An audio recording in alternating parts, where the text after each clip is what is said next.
ఇప్పుడు పృథూపాఖ్యానాన్ని చెప్పడానికి ప్రయత్నం చేస్తాను. ఒకానొక సమయంలో ఈ దేశాన్ని అంగరాజు గారు పరిపాలిస్తుండేవాడు. ఆయన మహాధార్మికుడు, కేవలము ధర్మానుష్ఠానము తప్ప ఎన్నడూ అధర్మము చెయ్యనివాడు. అటువంటి అంగరాజు ఒకసారి అశ్వమేధయాగం చేస్తున్నాడు. అశ్వమేధయాగం చేస్తూ దేవతలందరినీ పిలిచి హవిస్సులు ఇస్తున్నారు. ఈ రోజుల్లో అంటే మనం స్వరం చెప్పేయడం, మంత్రం చెప్పేయడం, అందులో చెరువు వేసేయడం. చెరువు వేయడం అంటే పదార్థాన్ని తయారు చేసిన దాన్ని వేస్తారు, హవిస్ అంటారు. అది వేస్తే వాళ్ళు వచ్చారు తిన్నారో నమ్మకం అంతే. కానీ ఆ రోజులలో దేవతల్ని పిలిస్తే స్వాహ అంటే ఆ దేవత వచ్చి ఎదురుగుండా కూర్చుని అగ్నిముఖంగా పుచ్చుకుని నోట్లో వేసుకుని వెళ్ళేవారు. అందుకని అక్కడ ఉన్నటువంటి ఋషులు మంత్రములతో ఆవాహన చేస్తున్నారు దేవతల్ని. ఒక్క దేవత రావట్లేదు. ఏ ఒక్క దేవత రాకపోతే ఆశ్చర్యపోయాడు అంగరాజు. ఆశ్చర్యపోయి అదేమిటండి మీరు స్వరంతో మంత్రములతో దేవతల్ని ఆవాహన చేస్తున్నారు, ఒక్క దేవత హవిస్సు పుచ్చుకోవట్లేదు, అగ్నిహోత్రంలో పడిపోతోంది అంతే. ఎందుచేత ఇలా జరిగింది అని అడిగాడు. అడిగితే ఋషులు అన్నారు, మా యొక్క స్వరమునందు కానీ వేదము స్వరప్రోక్తము, స్వరంతో పిలవాలి వేదం. అందుకని స్వరప్రోక్తమైనటువంటి వేదము యొక్క స్వరమును అనుసరించి మేము పిలిచాం, రావాలి దేవతలు తప్పకుండా. కానీ రావడం లేదంటే నీ యందు అప్రసన్నులై ఉన్నారు. నీ యందు అప్రసన్నతతో ఉండడానికి నువ్వెక్కడో ఏదో దోషం ఉండాలి నీలో. నీ యందు దోషమున్నది అనడానికి నీ చరిత్రని పరిశీలిస్తే నీ యందు ఎక్కడా దోషము లేదు, నువ్వు ధర్మమూర్తివి. అయినా దేవతలు రావడం లేదు. రాజా, ఏదో దోషము లేకుండా దేవతలు రాకుండా ఉండరు.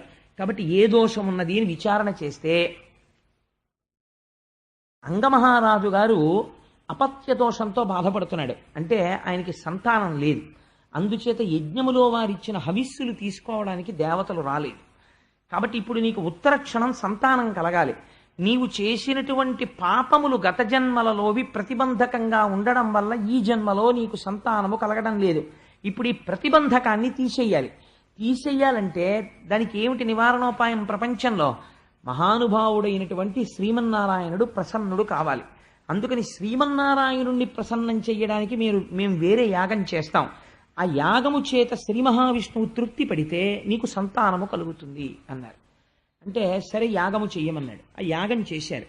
యాగము పూర్తవగానే అంటే భగవంతుని యొక్క అనుగ్రహము అంటే ఎలా ఉంటుందో చూడండి, ధర్మశాస్త్రం అంటే ఎంత నిక్కచ్చిగా ఉంటుందో చూడండి.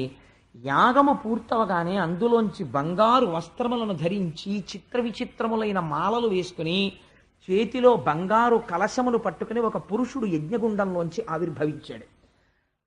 ఆవిర్భవించి, అంగరాజా, ఈ పాయస పాత్రలో ఉన్నటువంటి పదార్థమును నీ భార్య చేత తినిపించు, నీ ధర్మపత్ని చేత తినిపించు, నీకు అపత్య దోషం పోయి సంతానము కలుగుతుంది అన్నారు.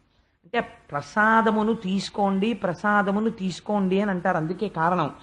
లేకపోతే ఇంత చేసిన తర్వాత నీకు కలిగిన పాపం పోయిందయా, ఇప్పుడు నీకు సంతానం కలుగుతారని ఓ మాట చెప్తే అయిపోదండి. మళ్ళీ ఈ పాయసాలు ఇవ్వడం, ఈ పాయసాలు తినడం, రామాయణంలో అయితే మళ్ళీ దీన్ని ధర్మబద్ధంగా విభాగం చేయడం, నలుగురు పిల్లలు పుట్టడం, ఎందుకంటే ఇంత అల్లరి? నోటితో మాట చెప్తే పోదా? కాదు. మీ శరీరము లోపలే పాపము రోమకూపములను అంటుకుని ఉంటుంది.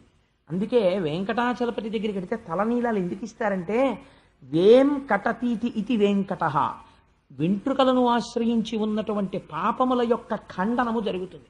అక్కడ తలనీలాలు ఇచ్చేస్తే ఇన్నాళ్ల నుంచి మీకు కలిసి రాకపోవడానికి మీ పాపమే అడ్డుపడుంటుంది. ఆయన దగ్గరికి వెళ్ళి ఇలా తల వంచేసి ఆ తలనీలాలు ఇచ్చేస్తే ఆ పాప రాసిపోతుంది.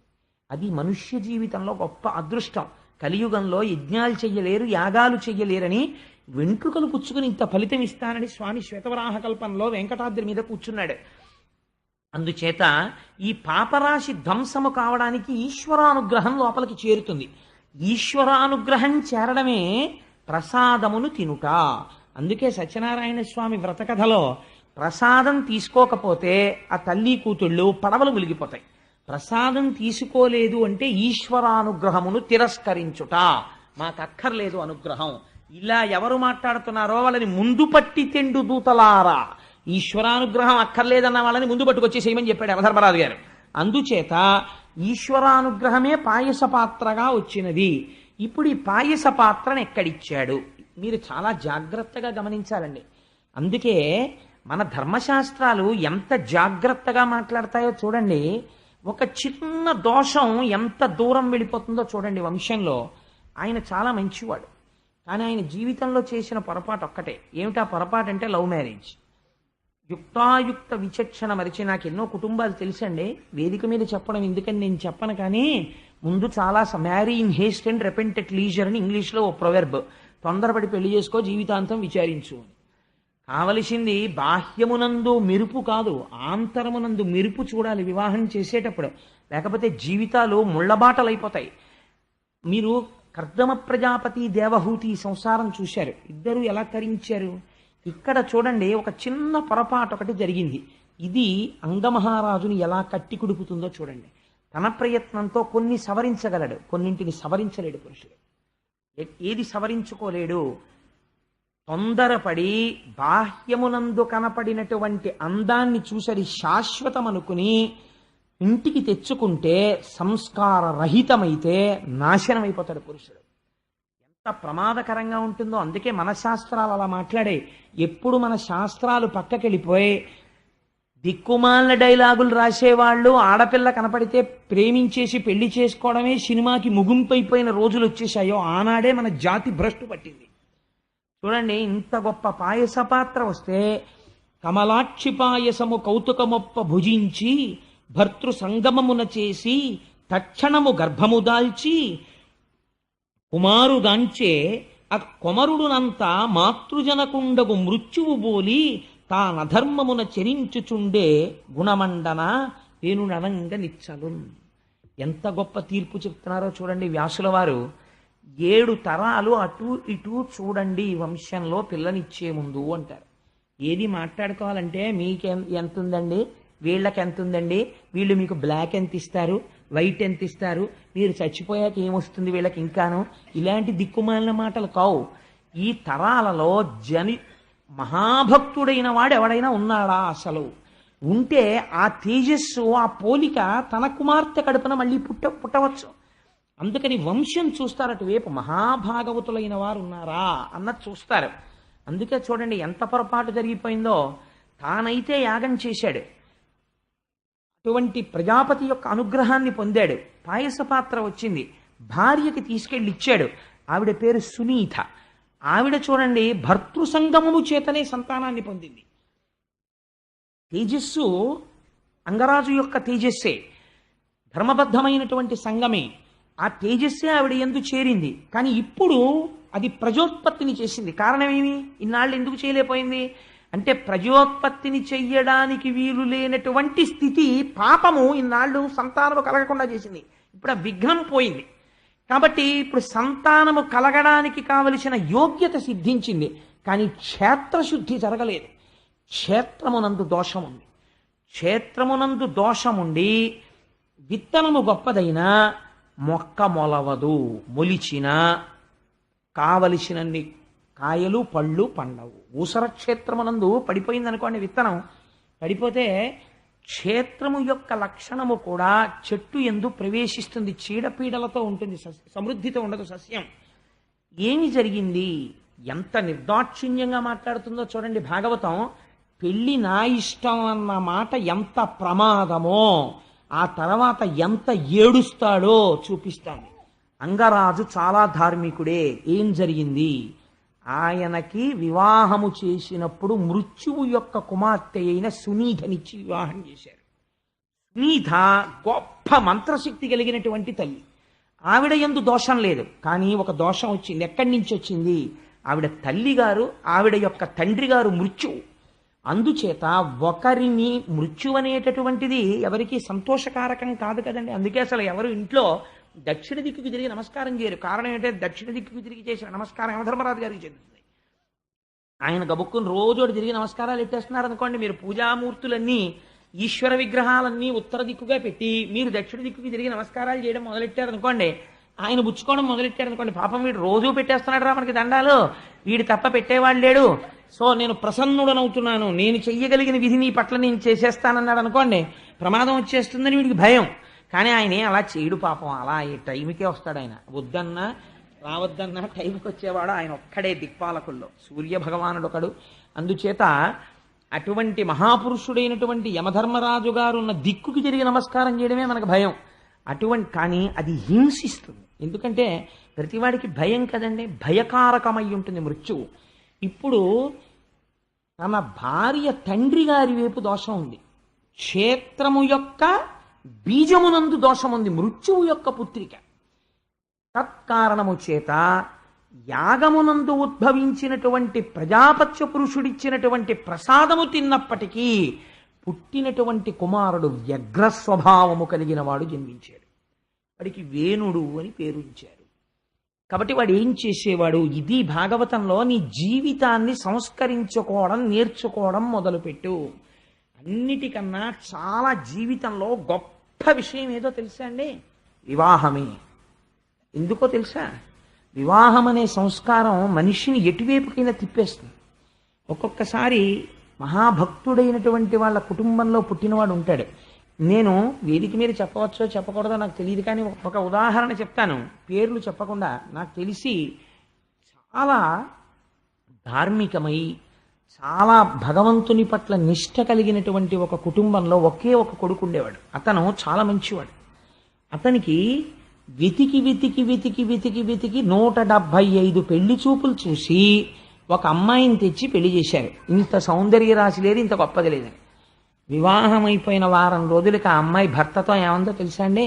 I hate A man like you, కనీసం సిగరెట్ కాల్చడం నీకు చేత కాదా అని అడిగింది. ఆవిడ పోరు పడలేక వాడు సిగరెట్ కాల్చడం నేర్చుకున్నాడు. ఆ తర్వాత ఏమిటే ఇప్పుడే సంధ్యావందనం పూజ, వాట్ ఈజ్ ఆల్ దిస్? ఏమిటిది? What is all this non sense? ఇంట్లో సరదాగా లిక్కర్ పార్టీకి వెళ్ళాలి, యవ్వనం అనుభవించాలి, నువ్వు తాగు నేను తాగుతాను, సంతోషంగా గడపాలి మనం. ఏమిటివన్నీ? ఈ ఫోటోలు ఏంటి, ఈ ఏడు విష్ణుమూర్తి బ్రహ్మ ఏమిటివన్నీ? 4 పక్షులు అలాంటివి పట్ల పెట్టుకుందాం ఇంట్లో చక్కగా. యవ్వనానికి దీప్తి కల్పించే ఉండాలి. క్రమక్రమంగా ఇవాళ ఆయన ఏ స్థితికి చేరాడో తెలుసా అండి? తన తల్లి మరణిస్తే తల్లిగారి శవాన్ని 4 శవవాహకులు పట్టుకుని తీసుకెళ్లేటటువంటి వైదిక ప్రక్రియను తను అంగీకరించలేదు. పక్షులు తింటే కడుపు నిండుతుంది, అలా చెయ్యాలి, నేను సముద్రపు ఒడ్డున పారేస్తానన్నాడు. అంటే అలా చెయ్యొద్దని చెప్పి బంధువులందరూ ప్రాధేయపడి ఆవిడికి అంత్యేష్టి సంస్కారం నిర్వహించారనుకోండి.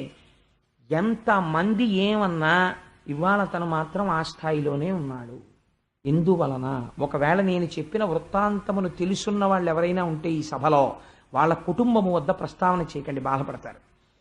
కాబట్టి ఎందువల్ల ఇంత మార్పు వచ్చింది చెప్పండి నాకు? ఒక భార్య వల్ల వచ్చేసింది. అదే మీరు తులసీదాస్ గారిని తీసుకోండి. తులసీదాస్ గారు భార్యా సంగమానికి అర్ధరాత్రి వేళ అరణ్యంలో బయలుదేరి పరిగెత్తుకుంటూ వెళ్ళి పావుని పట్టుకుని పైకెక్కాడు మేడ మీద. కావిడంది, నా మీద నీకున్న భ్రాంతిలో 1,00,000 వంతు ఈశ్వరుడి మీద ఉంటే తరించిపోదురా అంది. తులసీదాస్ గారు మహాభక్తుడైపోయాడు. సో వివాహం అనేటటువంటిది, జీవిత భాగస్వామి అనేటటువంటిది చాలా జాగ్రత్తగా ఉండాలండి. ఆడపిల్లకి సంస్కారం ప్రయత్నపూర్వకంగా నేర్పాలి తల్లిదండ్రులు. లేకపోతే ఇక్కడ కొంతకాలం ఉంటుంది, పర్వాలేదు, వీళ్ళ సౌమ్యం పోయిందండి, ఏం చేసినా హర్షిస్తారు. ఎందుకంటే తల్లిదండ్రులను ఆపేక్ష ఉంది కాబట్టి.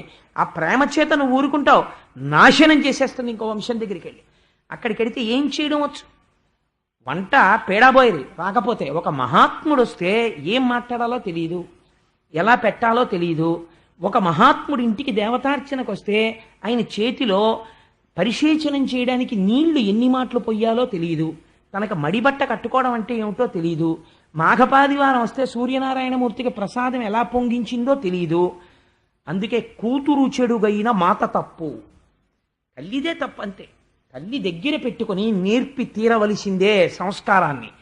ఈవిడ నేర్పని కారణానికి వేరొక వంశం నాశనం అయిపోతావు అవతల వైపు. నీ పిచ్చ ప్రేమ హద్దులో ఉండాలి. నీ కూతురి యందు నీకు ప్రేమ ఉంటే దానికి ఒక అవధి ఉండాలి, దానికి ఒక నియతి ఉండాలి, దానికి ఒక మర్యాద ఉండాలి. అంతేకాని విచ్చలవిడితనం ఆడదానికి నేర్పితే వేరొక వంశం నాశనం అయిపోతుంది. ఆడది సంస్కారం నేర్చుకుంటే వేరొక పురుషుడు కూడా మారిపోవచ్చు. పురుషుడు కూడా అంతే, స్త్రీ పట్ల అంతే మర్యాదగా ఉండాలి. అంతటి ఔన్నత్యంతో జీవితాలు గడపాలని మనకి భాగవతం బోధ చేస్తోంది. ఎంత గొప్ప విషయాన్ని వ్యాసుడు ప్రతిపాదన చేస్తున్నాడో చూడండి. అందుచేత ఇటువైపు నుంచి ఉన్నటువంటి దోషమునకు ఏమైనది? వేణుడు వ్యగ్రతతో జన్మించినాడు. కాబట్టి ఏం చేసేవాడు, అది జన్మతః వచ్చిన బుద్ధి, అది బోధకి మారడం కూడా చాలా కష్టం. అది ఇంకా పుట్టుకతో వచ్చిన బుద్ధి పుడకలతో పోతుంది అంతే ఇంకా మళ్ళీ. కాబట్టి ఏమైంది, నిష్కారణంగా వేటకెళ్ళిపోయేవాడు ప్రతిరోజు. వెళ్ళిపోయి కుందేలు పిల్లల దగ్గర నుంచి లేళ్ళు జింకల వరకు చంపేసేవాడు. ఆ చంపడంలో అర్థం లేదంటే ఇంకా వ్యగ్రత. ఒకటి చచ్చిపోతుంటే తనకు ఆనందం, తను తిరిగి వచ్చేస్తుంటే పిల్లలందరూ క్రీడా మైదానంలో ఆడుకుంటూ ఉండేవారు. ఆడుకుంటుంటే బడిత పట్టుకుని పిల్లల్ని చచ్చిపోయే వరకు కొట్టేసేవాడు. పిల్లలు చచ్చిపోయేవారు, సంతోషంగా ఇంటికి వెళ్ళిపోయేవాడు. ఎందుకని మాతామహుడి వైపు నుంచి వచ్చేసింది పోలిక. వచ్చేయడంలో అందుకే 7 తరాలు చూస్తారండి. మళ్ళీ అటువంటి చీడ పురుగు మళ్ళీ పుట్టే అవకాశం ఉంటుంది. కాబట్టి తాను చేసిన పాపం తనతో ఆగదు, తర్వాత తన పిల్ల మనవలు మునిమనవలు ఇంతమంది పాడై చరిత్రే వక్రీకరింపబడిపోతుంది. చాలా జాగ్రత్త సుమా. జీవితం అంటే ఏమిటో అనుకుంటున్నావు, హ్యాండిల్ విత్ కేర్ జీవితమే అన్నది చూపిస్తున్నాడు వ్యాసుడు. కాబట్టి ఏమైంది, ఇలాంటి పిల్లవాడిని రోజు దగ్గర కూర్చోబెట్టుకుని అంగరాజు ధర్మబోధ చేసేవాడు. ఒరే నాయనా, లేక లేక పుట్టావు, పుత్రకామేష్టి చేశాను, చేస్తే పుట్టినవాడివి, నీ దురంతములు వినలేకపోతున్నాను. ప్రతిరోజు రాజ్యంలో ఉన్న వాళ్ళు వచ్చి మా పిల్లల్ని చంపేశాడని చెప్పడమే, ఇదేమి ప్రారంధం రా, ఇలా చెయ్యకని చెప్పేవాడు. ఈయన చెప్పడం కనుబొమలు ఎగరేసేవాడు. తండ్రి పట్ల మర్యాద ఉండేది కాదు, గౌరవం ఉండేది కాదు.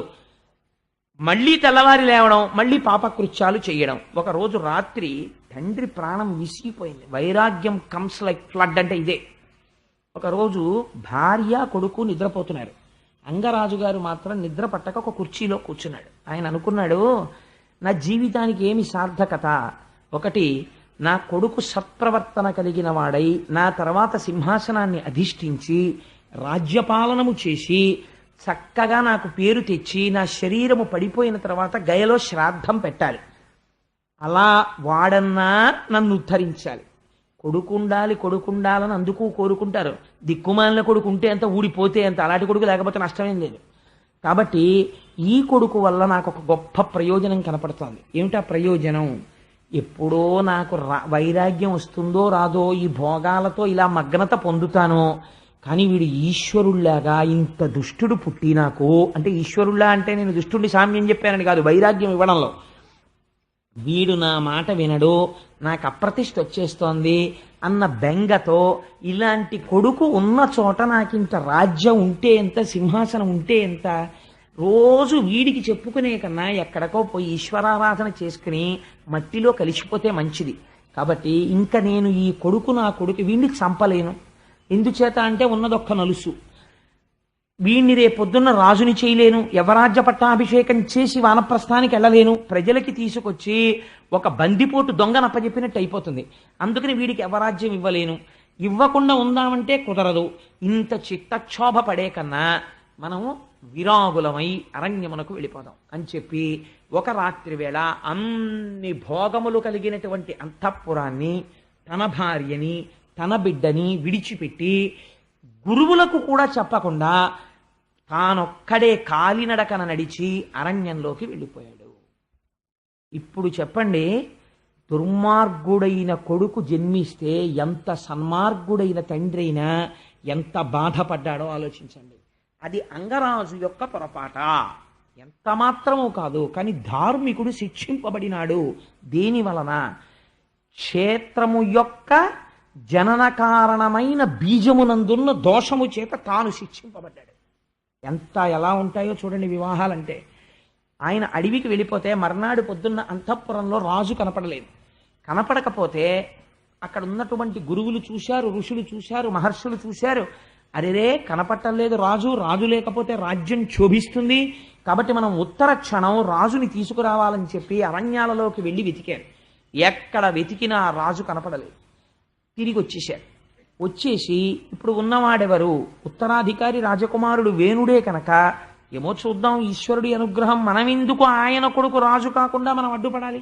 ధర్మం తెలుసున్నవాడు ధర్మంతో ప్రవర్తించాలి. కాబట్టి పట్టాభిషేకం చేద్దాం.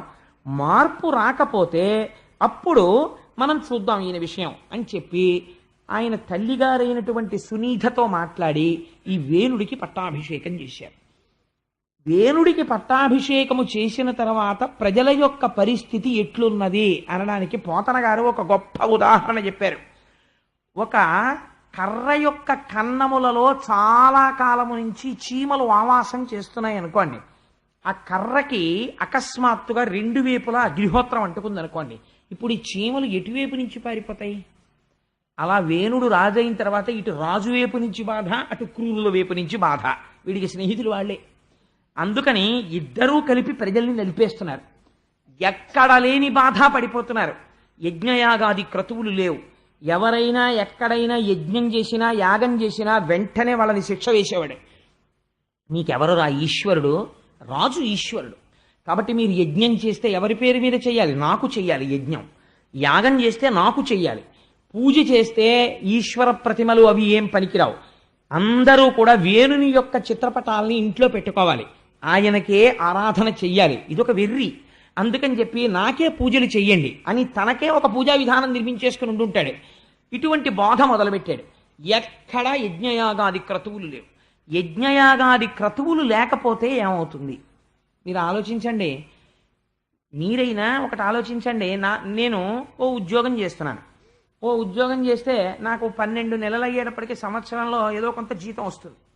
వస్తే నిర్దాక్షిణ్యంగా నాకు జీతం ఇచ్చిన ఆఫీసర్ ఎవరో ఆ జీతం ఇచ్చిన ఆఫీసర్ గారే ఒక ఆయనతో లెక్క కట్టిస్తారు. ఈ కోటేశ్వరరావుకి ఎంత వచ్చిందా 12 నెలల్లో అని. ఇంత వచ్చిందండి ఈయన జీతం. ఈయన ఆదాయపు పన్ను అని ఇంత వచ్చినందుకు ఇంత ట్యాక్స్ కట్టాలి, కోసే ఆయన జీతంలో అంటాడు. అప్పుడు నేను అది కట్టేటప్పుడు సంతోషంగా కట్టేయాలి. ఈశ్వరుడు నాకు ఇన్కమ్ ట్యాక్స్ కట్టగలిగినంత అదృష్టాన్ని ఇచ్చాడనమాట. అదొక క్రెడెన్షియల్ అనుకుని కట్టేయాలంతే. అంతేకాని నేను తిరగబడ్డాను అనుకోండి, నేను ట్యాక్స్ కట్టను. ఆయన ఏం చేస్తాడంటే ఛార్జ్ షీట్ ఇచ్చి ట్యాక్స్ కట్టని వాడు సిటిజన్గా కూడా కాదు, ఉద్యోగంలో ఉండడానికి వీలేదు, తీసేది, ఇన్కమ్ ఉండదు, ట్యాక్స్ కట్టక్కర్లేదు, వెళ్ళిపోయి ఇంటి కట్టాడు. కాబట్టి ఏమవుతుంది? మొత్తానికి మొదటికి మోసం వస్తుంది. యజ్ఞం చెయ్యడం యాగం చెయ్యడం అంటే ఏమిటో తెలుసా అండి? అందుకే అది ఒక్క మన ధర్మంలోనే ఉంది. అగ్నిహోత్రానికి మీకు ఈ అనుగ్రహం అంతా ఐశ్వర్యం అంతా ఎక్కడ నుంచి ఏ దేవతల వలన వస్తోందో ఆ దేవతలకి కృతజ్ఞత చెప్పుట. అందుకని మీరు మళ్ళీ హవిస్సు తెచ్చి అగ్నిముఖంగా వాళ్ళకి కృతజ్ఞత చెప్తారు. కృతజ్ఞత చెప్తే దేవతలు సంతోషిస్తారు. సంతోషిస్తే అందరూ సంతోషంగా ఉండేటట్టు లోక కళ్యాణకారకమైనటువంటి ఐశ్వర్యమును కురిపిస్తారు. ఇప్పుడు ఆయన ఏమంటున్నాడు? యజ్ఞయాగాది క్రతువులు చెయ్యవద్దంటున్నాడు. ప్రజల్ని పీడిస్తున్నాడు. ఇప్పుడు కోపం ఎవరికి వచ్చింది? భూదేవికి వచ్చింది. ఎందుకని? ఇక్కడే రహస్యం అండి. ఒక నామం ఒకటి ఉంది. అది శివనామాల్లో ఉంటుంది, విష్ణు సహస్రంలో ఉంటుంది. సర్వ శివస్థాన భూతాధిర్నిధిరవ్యయ. శర్వుడన్న పేరు శ్రీ మహావిష్ణువుకు ఉంది. శర్వుడన్న పేరు పరమశివుడికి ఉంది. శర్వాణి అన్న పేరు పార్వతీదేవికి ఉంది. శ్రీదేవి అన్న పేరు శ్రీ మహావిష్ణువు యొక్క భార్య అయిన లక్ష్మీదేవికి ఉంది. శర్వుడు అంటే చితి రూపమూర్తి, భూమి రూపంలో ఉంటాడు. మీకు ఏ ఐశ్వర్యం కావాలన్నా భూమిలోంచే వస్తుంది. తినడానికి తిండి భూమిలోంచి, మొక్కజొన్న పొత్తు తిండిలోంచి, కాఫీకి కావలసిన కాఫీ గింజలు భూమిలోంచి, పంచదార చెరుకులోంచి, ఓ కారు ఇనుము గనిలోంచి, కారు నడవడానికి పెట్రోలు భూమిలోంచి, ఏది కావాలన్న ఓ బొగ్గు భూమిలోంచి. ఇప్పుడు శర్వుడి నుంచి శర్వాణి వస్తుంది. ఈ ఐశ్వర్యం ఎందుకు ఇవ్వాలి ఈశ్వరుడు? మీరు యజ్ఞయాగాది క్రతువులు చేస్తే సంతసించి ఇవ్వాలి. భూమాత అనుకుంది వీళ్ళు తమకి తింటున్నారంతే, కృతజ్ఞత లేదు, యజ్ఞయాగాది క్రతువులు లేవు, కాబట్టి నేను ఓషధీ శక్తిని ఉపసంహారం చేస్తున్నాను. ఎంత గొప్ప మాట చూడండి. ఓషధీ శక్తి అంటే ఏమిటో తెలుసా అండి? మీరు ఒక వడ్డు గింజని పట్టుకెళ్ళి భూమిలో పెడతారు. పెడితే మీరు ఏం నమ్ముతారు? నీరు పోసి నాగలి పట్టి దున్నేసి చక్కగా మెత్తగా భూమి అయిపోయిన తర్వాత అందులో వడ్లు జల్లేస్తే అందులోంచి మొక్కలు వస్తాయి. లేకపోతే ఏదో గోంగూర విత్తనాలు జల్లారు, గోంగూర మొక్కలు వస్తాయి. సపోజ్ గోంగూర రావడం మానేసింది అనుకోండి, మీరు ఏం చేస్తారు? వ్యవసాయాధికారుల్ని తీసుకొచ్చాయా ఏంటంటే ఇక్కడ ఏం పండట్లేదని అడుగుతారు. అసలు దేశంలో ఎక్కడా పండడం మానేసింది అనుకోండి, విత్తనాలు జల్లినా రావట్లేదు అనుకోండి, అప్పుడు అది ఏదో పెద్ద డిఫార్మిటీ కదండి, ఏదో తేడా వచ్చేసింది. భూమిలోంచి రావట్లేదు. భూమిలోంచి వచ్చాక పురుగులు పడితే ఏం చేయాలో చెప్తారు. లేకపోతే ఒక విత్తనం వేస్తే ఇన్ని ధాన్యం వచ్చేది ఏదో చెప్తారు. అంతేకాని అసలు భూమిలోంచి విత్తనాన్ని మొలకెట్టేట్టు చేసిన వాడు శాస్త్రజ్ఞుడు కాదు, ఈశ్వరుడు. అక్కడ మీ మేధకి పరిమితి ఉన్నది. అక్కడ మీరేం చేయలేరు. అక్కడ మీ శక్తి సరిపోదు. అలా అయితే చావే ఉండదు వైద్యులుండగా. మరి 1,000,000 మంది వైద్యులు కూడి వచ్చినా కానీ మరణమయ్యడి వ్యాధి మాంపలేరు. ఎందుకు ఆగట్లేదు? ఈశ్వరాజ్ఞ ఒకటి ఉంది, లేకపోతే మనుష్యుడు ఆగుతాడేంటి? అలాగే మీరు బయటికి వస్తున్నటువంటి ఫలాన్ని పెంచగలరేమో, లేకపోతే ఒక్క మొక్క వేస్తే ఇన్ని గింజలు వచ్చేది ఇన్ని గింజలు వచ్చేట్టు చేయగలరేమో, కానీ అసలు గింజలోంచి మొక్కొచ్చేటట్టు చెయ్యడం మీ చేతిలో లేదు, ఈశ్వరానుగ్రహ రూపమైన మట్టిలో ఉంది. ఈ అనుగ్రహం నేను ఎందుకు ఇవ్వాలని అడిగింది మట్టి, భూమి. వాడు మళ్ళీ కృతజ్ఞత చెప్పాడా, యజ్ఞం చేశాడా? లేవు, యజ్ఞం లేదు, యాగం లేదు, తనకి తింటున్నాడు, దేవతలకి పెట్టకండి అంటున్నాడు. వీడికి నేను ఎందుకు ఇస్తాను? కాబట్టి ఈ మళ్ళీ పునరుత్పత్తి చేయగలిగిన ఓషధీ శక్తిని ఉపసంహారం చేసేస్తున్నాను. కాబట్టి జల్లుతాడు, మొక్కలు రావు. కాబట్టి ఇప్పుడు పంట ఎక్కడ ఉంటుందండి?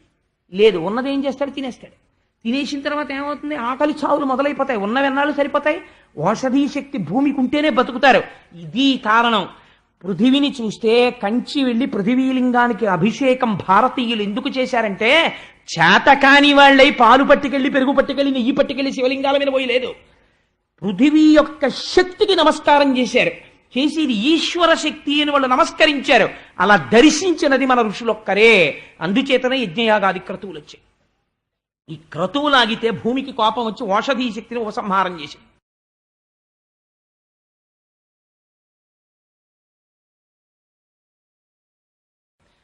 ఇప్పుడు ఎప్పుడైతే ఓషధీ శక్తి ఉపసంహారమైందో వెంటనే వచ్చే ఫలితమేమి? ప్రతి వాడికి కూడా దేశంలో ధర్మం అన్నమాట, నీతి అన్నమాట ఎంతకాలం ఉంటాయండి? ఇక్కడ కడుపులోకి పదార్థం దొరికినంతసేపే. అసలు తినడానికి దొరకట్లేదు అనుకోండి, భాగవతం చెప్తాను రెండంటే ఎవడైనా వస్తాడండి? ఎవ్వరూ రారు.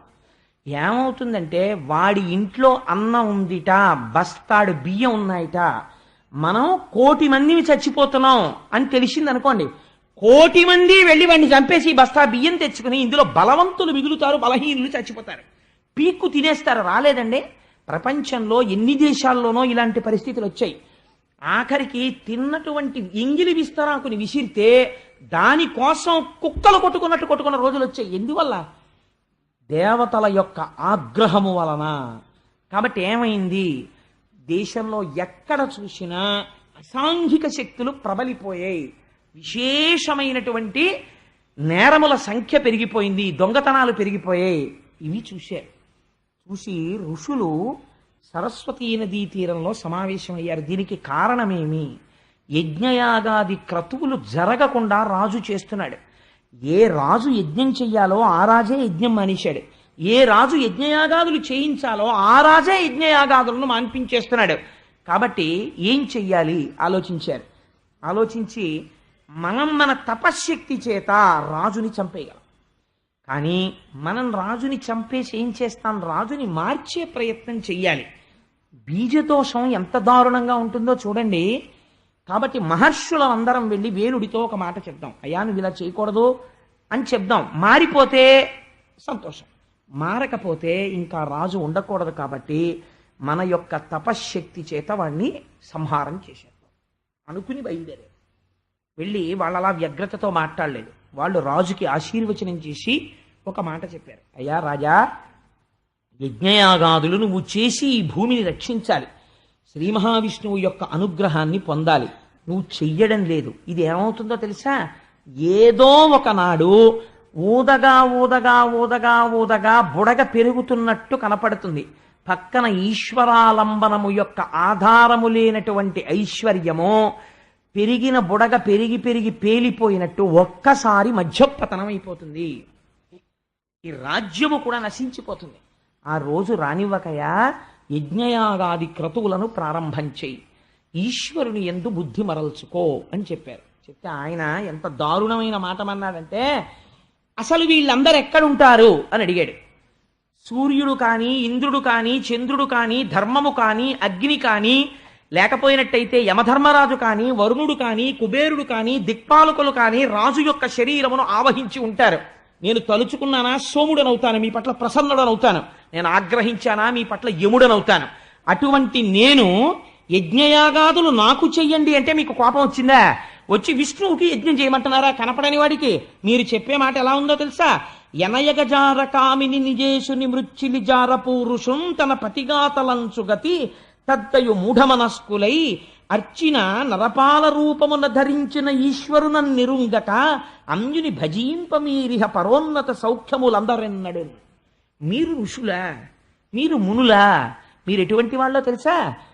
భర్త చాలా కష్టపడి ఆర్జన చేస్తే ఆ ఆర్జన చేసినటువంటి ద్రవ్యంతో భార్యని పోషిస్తుంటే భర్త తెచ్చిన సంపాదన చేత పోషింపబడుతూ జారుడితో తిరుగుతూ వ్యభిచారం చేసిన స్త్రీ ఎటువంటిదో మీరు అటువంటి వారు.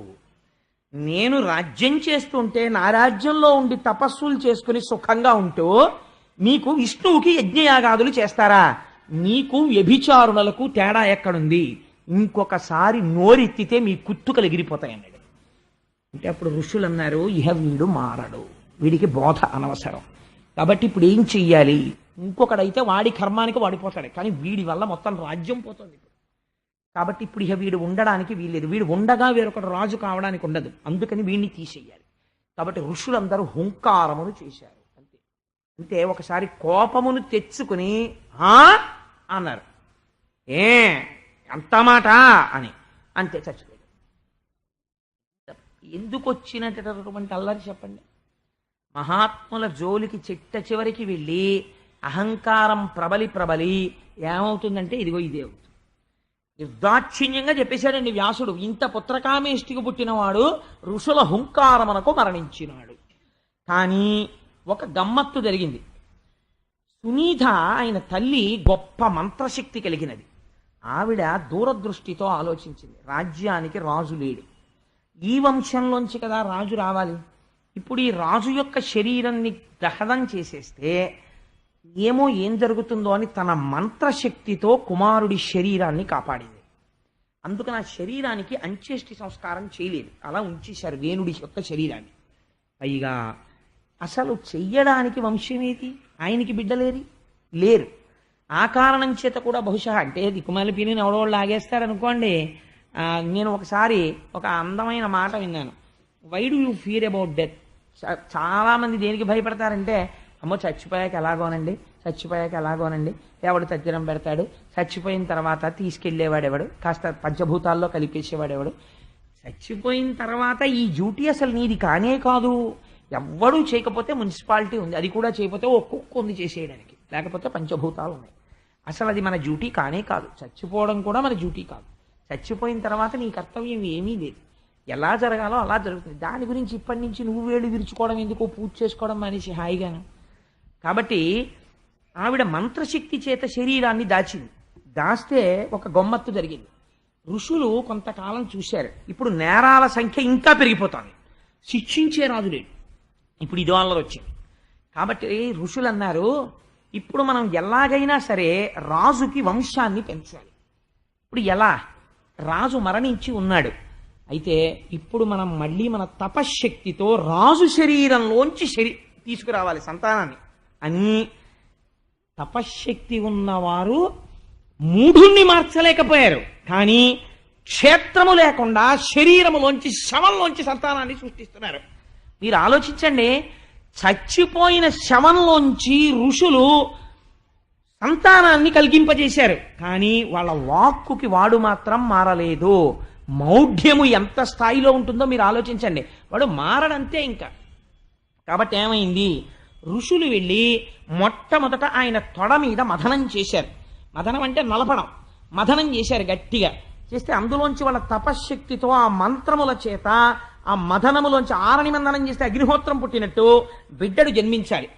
ఇప్పుడు ఈ తొడ మీద మథనం చేస్తుంటే ముందు ఆయన శరీరంలో ఉన్న పాపము పైకి రావడం మొదలెట్టింది. అది శరీరాన్ని అంటుకుని ఉందండి ఆ మంత్రశక్తికి, ఇంకా పాపం అది వదిలిపెట్టలేదు వాడిని. ఏమైంది, అందులోంచి ఒక నల్లటి వాడు బాహుకుడు అనేటటువంటి పేరుతో పొట్టి పొట్టి కాళ్ళు, పొట్టి పొట్టి చేతులు, ఎర్రటి కళ్ళు, రాగి జుట్టుతోటి పుట్టుకొచ్చాడు. వాణ్ణి చూసి మునులు అన్నారు, వాడు వచ్చి పుట్టగానే అన్నాడు, నేనేం చెయ్యాలయ్యా అన్నాడు. అంటే వాడిని వంక చూసి వాళ్ళు, ఒరే వీడు రాజ్యపాలనములు చెయ్యగలిగిన వాళ్ళ లేడరా, మళ్ళీ వీడిని పాపం పెడితే వీడు ఇబ్బంది పడిపోతాడు అని వాళ్ళన్నారు. వరమును నిషీదయ్యను చూపలుకుటయ్యును తానవాడు నిషాదాభిదాసుడయ్యే అతని వంశులు గిరికానలందు వేణు కల్మషము చెప్పుచుండిరి కడక మరియు. ఎప్పుడైతే వేణుని యొక్క పాపములోంచి వాళ్ళు జన్మించారో మేమేం చెయ్యమని అడిగారు ఆ పిల్లాడు. అడిగితే నిషీదా అన్నారు. అంటే అలా కూర్చో అన్నారు. నువ్వేం చెయ్యద్దు, అలా కూర్చో అంటే వాడు అలా కూర్చున్నాడు. ఆ తర్వాత వాడు ఏం చేశాడు, మళ్ళీ సరి అయినటువంటి పిల్లడు రావాలి ఇప్పుడు శరీరంలోంచి. అందుకని మళ్ళీ ఎక్కడ మథనం చేద్దామని వాళ్ళు ఆలోచిస్తున్నారు. ఆలోచిస్తుంటే ఈ పిల్లవాడు లేచి మెల్లమెల్లగా మెల్లమెల్లగా నడుచుకుంటూ అరణ్యానికి వెళ్ళిపోయి అక్కడ ఉండేటటువంటి కొండలలో కోనలలో నివసించడం మొదలెట్టాడు. ఆయన వంశీయులకే నిషాదులు అని పేరు వచ్చింది. కాబట్టి ఇప్పుడు ఏమైంది, బాహూరాజన్యకృత. రాచరికం ఎక్కడుంటుంది, రక్షణ బాహువుల యందు ఉంటుంది. ఇప్పుడు ఋషులు స్తోత్రం చేశారు, స్వామి ఒక కొడుకు పుట్టడాన్ని మేము అడగట్లేదు, లోకమును రక్షించగలిగిన కొడుకు కావాలని అడుగుతున్నాం. కాబట్టి ఓ శ్రీ మహావిష్ణువా, నువ్వే నీ అంశ చేత నీ తేజస్సు చేత ఈ బాహువులలోంచి బయటికి రా అని ఇప్పుడు బాహువుల్ని మధించారు. మధిస్తే అందులోంచి ఆశ్చర్యకరంగా ఆ బాహువుల్ని మధిస్తున్నప్పుడు ఒక అందమైనటువంటి పురుషుడు, ఒక అందమైనటువంటి స్త్రీ ఇద్దరు పుట్టారు. అలా పుడతారు. తపశ్శక్తి చేత సాధించలేనివి ప్రపంచంలో ఉండవు. కర్దమ ప్రజాపతి విహరించలేదండి. అందుచేత శంకర భగవత్పాదులు కేదార్నాథ్లో అంత హిమాలయ పర్వతాల్లో ఉష్ణగుండాన్ని ఏర్పాటు చేశారు. ఇప్పటికీ మనం వెళ్ళి వేడి నీళ్లలో స్నానం చేయట్లా? మహాత్ములు తపశ్శక్తితో చేయగలరనడానికి నీకేమిటి అబద్ధం? నువ్వు వెళ్ళి వేడి నీళ్లలో స్నానం చేస్తావు? అంత మంచుకొండలో నువ్వు గడిచావా నీళ్లు? ఉష్ణగుండాన్ని ఆయన ఏర్పాటు చేయలేదు. కాబట్టి ఆయన ఏం చేశాడు, ఆ పుట్టినటువంటి వారి యొక్క పాదములలో చూశారు. చూస్తే శంఖరేఖ, పద్మరేఖ, చక్రరేఖ కనపడ్డాయి. ఓహో, మనం ప్రార్థన చేసినట్టు శ్రీమన్నారాయణుడు ఆవిర్భవించాడు. ఆవిడికి నిత్యానపాయని అని పేరు. ఆయనని వదిలి ఉండదు. కాబట్టి ఇప్పుడు ఆయనతో ఎవరొచ్చారు? లక్ష్మియే వచ్చినది. కాబట్టి లక్ష్మీనారాయణులు ఉద్భవించారు. కాబట్టి ఇంకా రాజ్యానికి ఇబ్బంది లేదు. అంటే మహర్షులైనటువంటి వారు ఈశ్వరుణ్ణి నమ్మి చేసిన పని మీద ఈశ్వరుడు అనుగ్రహించాడు. కనివారణ పచ్చుండగు మనుజేంద్రుని బాహులంత మదియించిన అందనగంబగు మిథునము జనియించెను సకల జనులు సమ్మదమందన్. అందరూ సంతోషపడిపోయేటట్టుగా అందులోంచి ఒక యువకుడు యువతి వచ్చారు. ఆ పిల్లవాడికి పృథువు అని పేరు పెట్టారు. ఆయన వెంటనే యవనాన్ని సంతరించుకున్నాడు. ఆవిడికి అర్చిస్సు అని పేరు పెట్టారు. వాళ్ళిద్దరూ ఆయనే పృథు మహారాజు గారు అయ్యాడు. ఆయన విష్ణువాంశతో ఋషులు మధిస్తే పుట్టినవాడు కనుక ఆయన రాజ్యపాలనం చెయ్యడానికి కావలసిన ఉపకరణములు తమంత తాము గబగబా దిక్పాలకులు పట్టుకొచ్చారు. కుబేరుడు ఆయన కూర్చోడానికి కావలసిన సింహాసనం తెచ్చాడు. వరుణుడు గొడుగు తెచ్చాడు. వాయువు చామరం తెచ్చాడు. ధర్ముడు ఆయన మెడలో వేసుకునేటటువంటి సుగంధమాల తీసుకొచ్చాడు. బ్రహ్మగారు వేదమనబడేటటువంటి కవచాన్ని ఇచ్చారు. సరస్వతీదేవి మెడలో వేసుకునే హారాన్ని ఇచ్చింది. శ్రీ మహావిష్ణువు అంటే పూర్ణాంశతో ఉన్నటువంటి స్వామి శ్రీహరి సుదర్శనాన్ని ఇచ్చాడు. లక్ష్మీదేవి ఐశ్వర్యాన్ని ఇచ్చింది. పరమశివుడు దశచంద్రమనబడేటటువంటి కత్తినిచ్చాడు. ఇప్పుడు ఈ కత్తి పెట్టడానికి వర కావాలి. అందుకని పార్వతీదేవి శతచంద్రమనబడేటటువంటి వరనిచ్చింది. సోముడు గుర్రాన్నిచ్చాడు. త్వష్ట రథాన్నిచ్చాడు. అగ్ని ధనస్సునిచ్చాడు. సూర్యుడు బాణాన్నిచ్చాడు. సముద్రుడు శంఖాన్నిచ్చాడు. స్వామి జన్మించగానే సమస్త దేవతలు తమ శక్తులు ధారపోశారు. ధారపోస్తే ఇక్కడ పొంగిపోయి పృథు మహారాజు గారు పరిపాలన చెయ్యడం కోసమని సింహాసనం మీద కూర్చున్నాడు. కూర్చోగానే వందిమాగదులు స్తోత్రం చేశారు.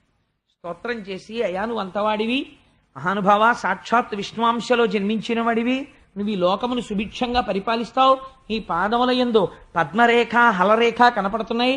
ఆయన అన్నారు, నేను ఇప్పుడే పుట్టాను, అప్పుడే మీరు నన్ను స్తోత్రం చేస్తారేమిటి? నారాయణుణ్ణి స్తోత్రం చెయ్యండి, నేను ఏదైనా సాధించిన తరువాత నన్ను స్తోత్రం చెయ్యండి అన్నారు. వాళ్ళన్నారు, మేము కేవలం వంది సూతుడు అంటే అదే పనిగా అర్థం ఉన్నా అర్థం లేకపోయినా పొగిడేవాళ్ళం కావు. మేము భూత భవిష్యత్ వర్తమాన కాలములను తెలుసుకుని పొగిడేవాళ్ళం. నిన్ను ఎందుకు పొగుడుతున్నామో తెలుసా? నువ్వు ఈ భూమి పంట పండడం కోసం నీ ధనస్సు యొక్క కొన చేత పర్వతములను పగుల కొట్టి భూమినంతటినీ సమతలం చేస్తావు. భూమిని ధేనువుగా మార్చి ఓషధుల్ని పిండుతావు. సనకసనందనాది మహర్షుల చేత జ్ఞానమును బడసి మోక్షాన్ని పొందుతావు. శ్రీహరి దర్శనాన్ని పొందుతావు. భవిష్యత్తు తెలుసు కనుక నిన్ను పొగిడామన్నారు. అప్పుడు వాళ్ళకి బహుమానములనిచ్చి సంతోషించాడు. అంటే రాజు వెనకాతల ఉండేటటువంటి వారు నిష్కారణంగా అదే పనిగా పొగిడేవాళ్ళు కాదండి. వాళ్ళు వంశ చరిత్ర చెప్తుంటారు. ఈ రాజు తప్పు చేయకుండా నీ వంశంలో ఫలానా రాజు ఇలా చేశాడు, ఫలానా రాజు ఇలా చేశాడు అని చెప్తుంటారు. చెప్తుంటే అయ్యో అటువంటి వంశంలో పుట్టాను, నేను తప్పు చేయకూడదని రాజుకి సర్వదా జ్ఞాపకం ఉంటుంది. అటువంటి మహాపురుషులు వాళ్ళు. అందుచేత పృథు మహారాజు గారు సింహాసనం మీద కూర్చోగానే ప్రజలందరూ వచ్చారు. మహానుభావ, ఇన్నాళ్ళు మాకు చెప్పుకోవడానికి ఎవరు దిక్కు లేడు, ఇవాళ నువ్వు మాకు దిక్కు దొరికావు కాబట్టి నీకు చెప్పుకుంటున్నాం. ఆకలితో అన్నమో రామచంద్ర అని అలమటించిపోతున్నాం. మాకు తినడానికి పిడికెడు అన్నం లేదు, ఎందుకంటే ఓషధీ శక్తులన్నీ వెనక్కి వెళ్ళిపోయాయి. మేము ఇవాళ పంట పండిద్దామన్నా పంటలు పండట్లేదు, నువ్వు మమ్మల్ని అనుగ్రహించవలసింది అన్నారు. అంటే పార్వతీదేవి శాకాంబరి అయినట్టు వెంటనే పృథు మహారాజు గారు తన ధనస్సు పట్టుకుని రథం ఎక్కి భూమిని వెంబడించాడు. అసలు ఈ భూమి అన్నది పంట పండుతుందా పండదా, నా యొక్క బాణశక్తి చేత ఈ భూమిని భిన్నం చేస్తానన్నాడు. అంటే పృథు మహారాజు గారి యొక్క ఆగ్రహాన్ని చూసి భూమి గోరూపాన్ని పొంది పరిగెడుతోంది. భయపడి పరిగెడుతుంటే ఏ దిక్కుకు పరిగెడితే ఆ దిక్కుకు ఎదురొచ్చాడు. ఎదురొస్తే అప్పుడు గోవు ప్రార్థన చేసింది, స్వామి నువ్వే ఒకనాడు యజ్ఞవరాహమై నీ దంష్టలతో భూమిని పైకెత్తావు, నువ్వే ఈ భూమిలోంచి అన్ని రకములైనటువంటి శక్తులు, ఏ శక్తులు కావాలన్నా భూమిలోంచి వస్తాయండి, అన్ని శక్తులు ఇందులోంచి వచ్చేటటువంటి అదృష్టాన్ని నాకు కటాక్షించావు. కానీ నేను ఇందులో ఉండేటటువంటి ఓషధీ శక్తుల్ని బ్రహ్మగారు మొట్టమొదట ఈ భూమండలాన్ని స్వయంభౌమనుకి ఇచ్చేటప్పుడు ఈ భూమికి ప్రత్యుత్పత్తి చేసి ప్రజలకి అన్నం పెట్టగలిగినటువంటి శక్తిని ఓషధీతత్వము అనబడేటటువంటి పేరుతో తెచ్చి నాలో పెట్టి ఆశీర్వదించి తన చేత్తో ముట్టుకున్నాడు. అందుకని నాకు ఈ శక్తి వచ్చింది. నేను దీన్ని దేనికి కాపాడమని చెప్పాడు? మళ్ళీ యజ్ఞయాగాదులు చేస్తారు, అందుకని నువ్వు పంటలు పండి వారికి అందించని చెప్పాడు. కానీ ప్రజలు ఏం చేస్తున్నారు? ఇప్పుడు ఎవ్వడూ యజ్ఞయాగాదులు చెయ్యలేదు. వేణుడు చెయ్యవద్దన్నాడు, ప్రజలు మానేశారు. యజ్ఞయాగాదులు మానడం ఎంత ప్రమాదం వస్తుందో భాగవతం చెప్తోంది. అనుపమ మఖకర్మక్రియ అనయము లేకుండుట నేననాధృతనగుచున్ జననాయక ఈ లోకము ఘన చోరీభూతమగట కనుగొని ఎంతన్ సమనాది సిద్ధి కొరకై తవిలి తదీయౌషధీవితతులను ధరణీధవ ఏనప్పుడు గ్రసించితి అవియును నాయందు జీర్ణమయ్య కడంగం. పృథివీ అంది వీళ్ళందరూ దొంగలైపోయారు. దొంగ అంటే ఏమిటో తెలుసా అండి? ఒకరికి చెందవలసినది, ఇప్పుడు నేను ఇక్కడ కూర్చుని ఉండగా ఆవిడెవరో ఏదో 2 పళ్ళు అక్కడ పెట్టి కూర్చున్నారనుకోండి, మా ఆవిడేలా ఉంది, అయితే మా చెల్లెలు అక్కడ బ్యాగ్ ఎట్టు కూర్చున్నారనుకోండి, పెట్టుకుంటే నేను కిందకి దిగి అమ్మా మీ బ్యాగ్ చాలా బాగుందమ్మా, హ్యాండ్ బ్యాగ్, నేను ఏదో రోజు కాగితాలు అవి పెట్టుకోవడానికి ఈ బ్యాగ్ నాకు సరిపోతుంది, ఇవ్వగలరా అన్నాను అనుకోండి. అయ్యో అన్నయ్య తీసుకోండి అని ఆవిడ నాకు ఆ బ్యాగ్ ఇచ్చారనుకోండి, నేను తీసుకెడితే కోటేశ్వరారు బ్యాగ్ ఎత్తుకుపోయాడు నా వెంట పడతారా? వెంట పడరు. కానీ నేను ఒకరి వస్తువు అక్కడ పెట్టి ఉంటే వారికి చెప్పకుండా పట్టుకెళ్ళిపోతున్నాను అనుకోండి, దొంగతనమే కదా. ఓషధీ శక్తులను పెట్టినది ఎవరు పెట్టారు? నువ్వు పెట్టలేదు, నేను పెట్టలేదు, ఈశ్వరుడు పెట్టాడు. అందుకే భూమిని దున్నడం అనేటటువంటి దాని దగ్గర నుంచి కూడా యజ్ఞక్రియ కింద భావన చేస్తారు. అందుకే యజ్ఞం చేసేటప్పుడు భూమి దున్నడం అన్నది ఎందుకు వచ్చిందో తెలుసా అండి?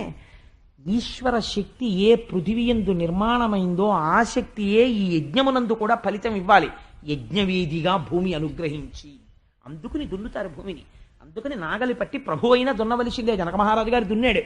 సరే, అందుచేత ఏమైంది అంటే ఈ పృథివంది ఇవాళ ప్రజలు దొంగలైపోయారు, యజ్ఞయాగములు చెయ్యడం లేదు. వాళ్ళు దొంగలైపోతే ఎవరికి కృతజ్ఞత చెప్పి తినాలో, ఎవరికి చెప్పి తినాలో, ఎవరి వస్తువు తింటున్నారో వారికి చెప్పకుండా తింటున్నారు. దొంగతనం కదా. అందుకని నేను దాచేశాను. ఎవరి వస్తువు వాళ్ళు దాచుకోరండి. దొంగతనం పక్క ఫ్లాట్లో దొంగలు పడ్డారనుకోండి, రాత్రి చెప్పుల స్టాండ్ కూడా ఇంట్లో పెట్టి తాళం వేస్తాం. కాబట్టి ఏమవుతుంది? నేను నా ఓషధీ శక్తుల్ని గ్రసించానంటే అమ్మో వీళ్ళకి దొరకకుండా దాచేద్దామని నోట్లో పడేసుకుని గబుకుని మింగించింది అంతే. గ్రసించడం అంటే నవిలి మింగడం కాదు. మహాగ్రాస అని లలితా సహస్రంలో అమ్మవారికి పేరు. చిన్న కిస్మిస్ పిండి ఒకటి నోట్లో వేసుకుని ఎలా ఉందో రుచి చెప్పండి అందనుకోండి, ఇలా నోట్లో వేసుకుని ఏమన్నా ఎలా ఉంది అంటే ఏమిటి ఎలా అంటే గడుక్కుని మింగేయడం.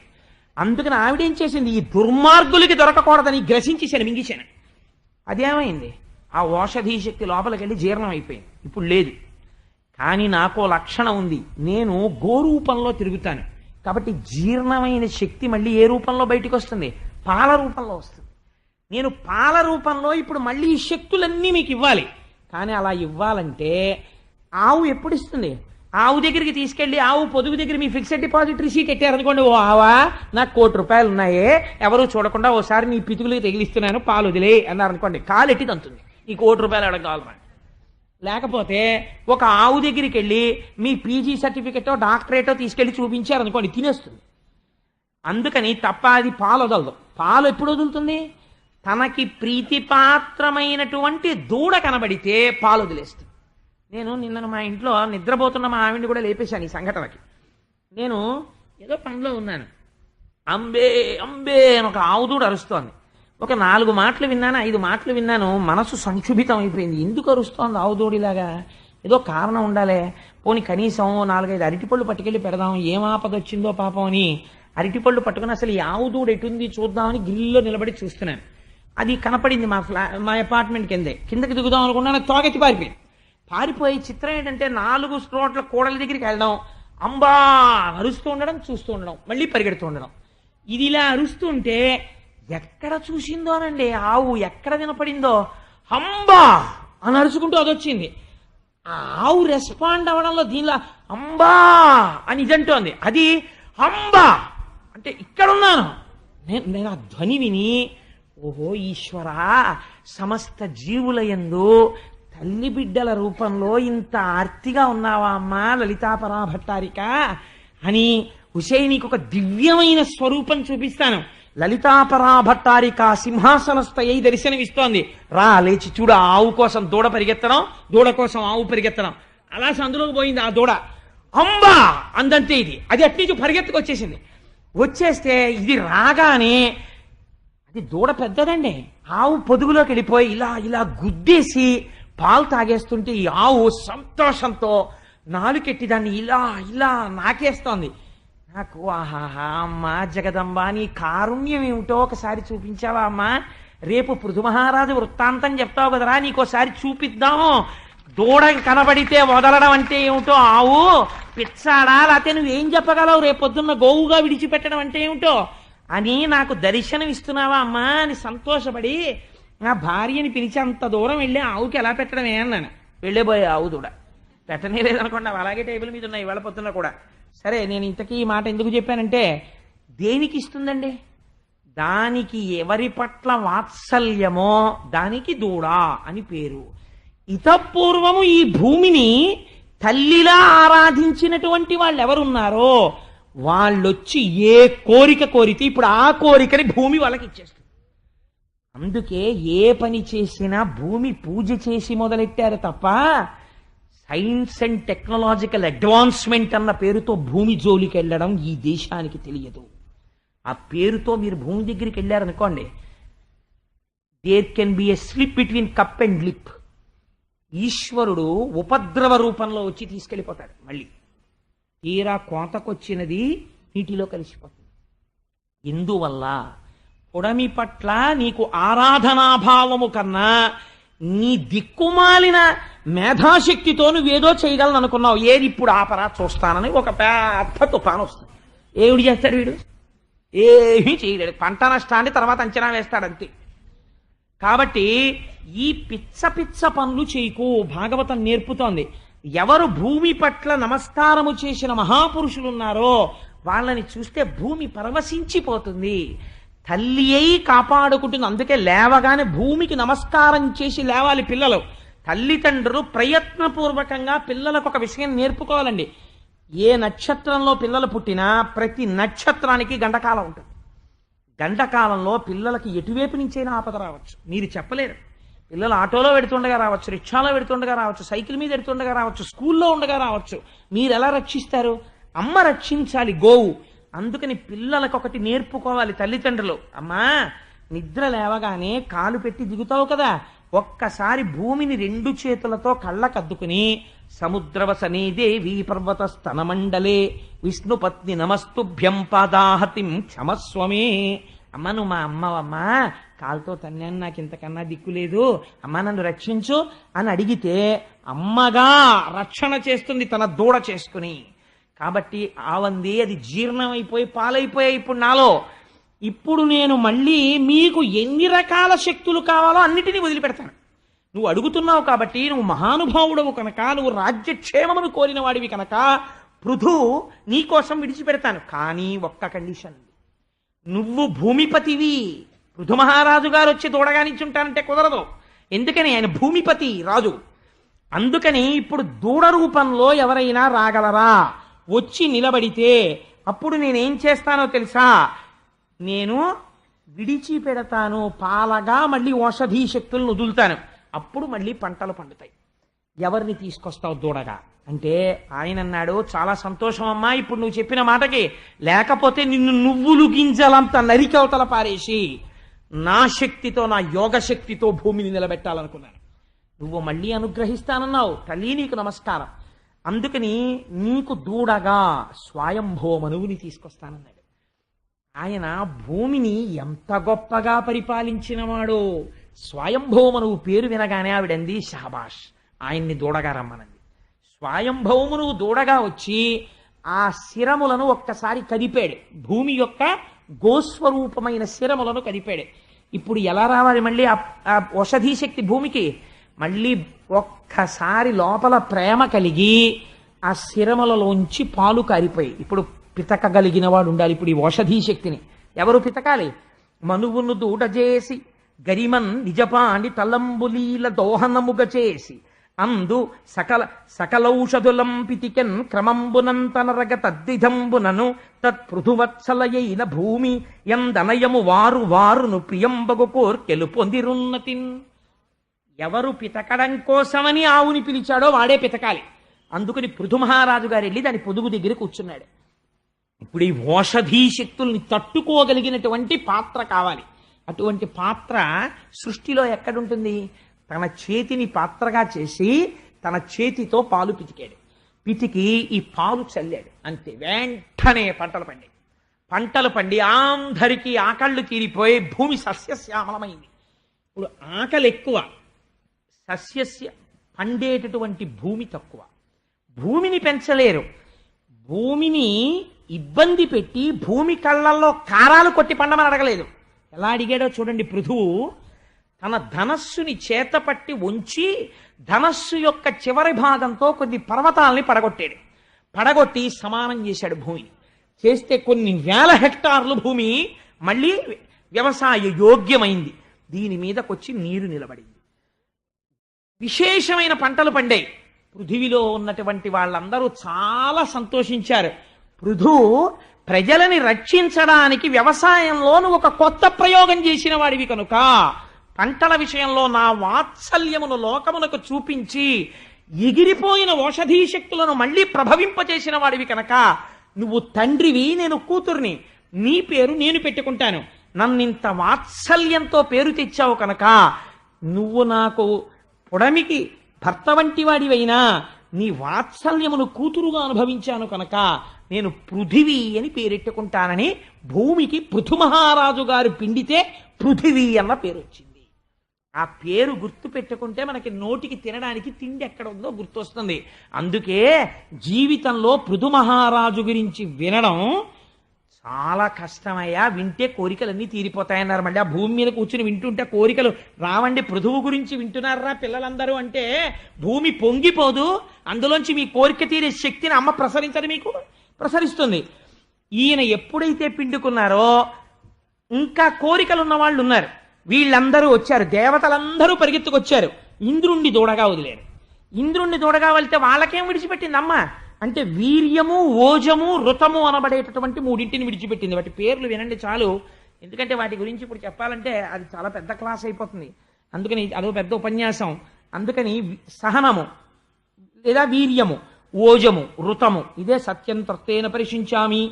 బ్రాహ్మణుడు భోజనం చేసేటప్పుడు సత్యము ఋతముగుగాక అని, రాత్రి ఋతము సత్యముగుగాక అని అడుగుతుంటాడు. సరే, అందుచేత దేవతలు ఇంద్రుణ్ణి దూడగా చేసుకుని ఈ మూడు పిండుకున్నారు. అసురులు అంటే రాక్షసులు ప్రహ్లాదుని దూడగా చేసుకుని లోహపాత్రలో 3 రకాల సుర పిండుకున్నారు. గంధర్వులు, అప్సరసలు విశ్వావసుని దూడగా వదిలి పద్మంలోకి సౌందర్యాన్ని, మద్యాన్ని పిండుకున్నారు. అందుకే పద్మం అంత సౌందర్యంగా ఉంటుంది. సరే, పితృగణములు ఆర్యముని దూడగా చేసి పచ్చిమట్టి పాత్రలో కవ్యం పిండుకున్నాయి, అంటే శ్రాద్ధ కర్మలో ఉపయోగించేటటువంటి పదార్థాన్ని.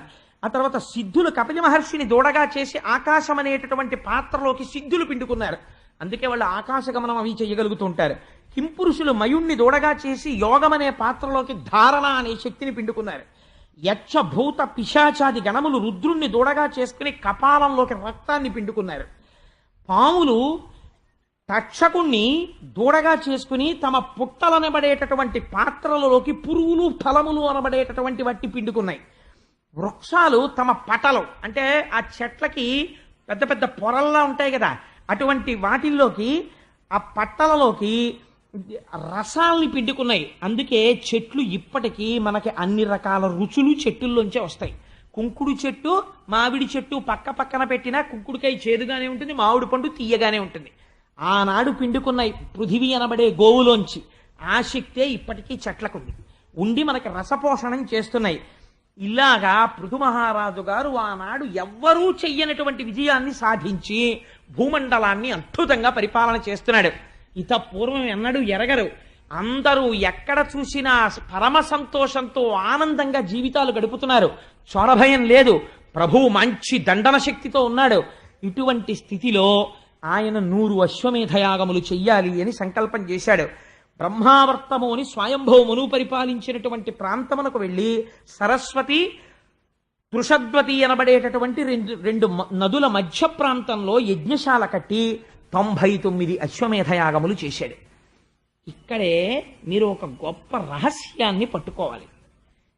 ఆయన పృథు మహారాజు గారే అవచ్చు. లోకాన్ని సంతోషపెట్టాడు, అంతవరకు బాగుంది. తను తరించాలి కదా. తను తరించడం అన్నది ఒకటి ఉంది కదా. ఎన్ని యజ్ఞాలు చేస్తాడు? యజ్ఞాల వల్ల ఏమొస్తుంది? పుణ్యం వస్తుంది. పుణ్యం ఏమవుతుంది? కొన్నాళ్ళకి క్షీణించిపోతుంది. క్షీణించిపోతే ఏమైపోతాడు? మళ్ళీ కింద పడిపోతాడు.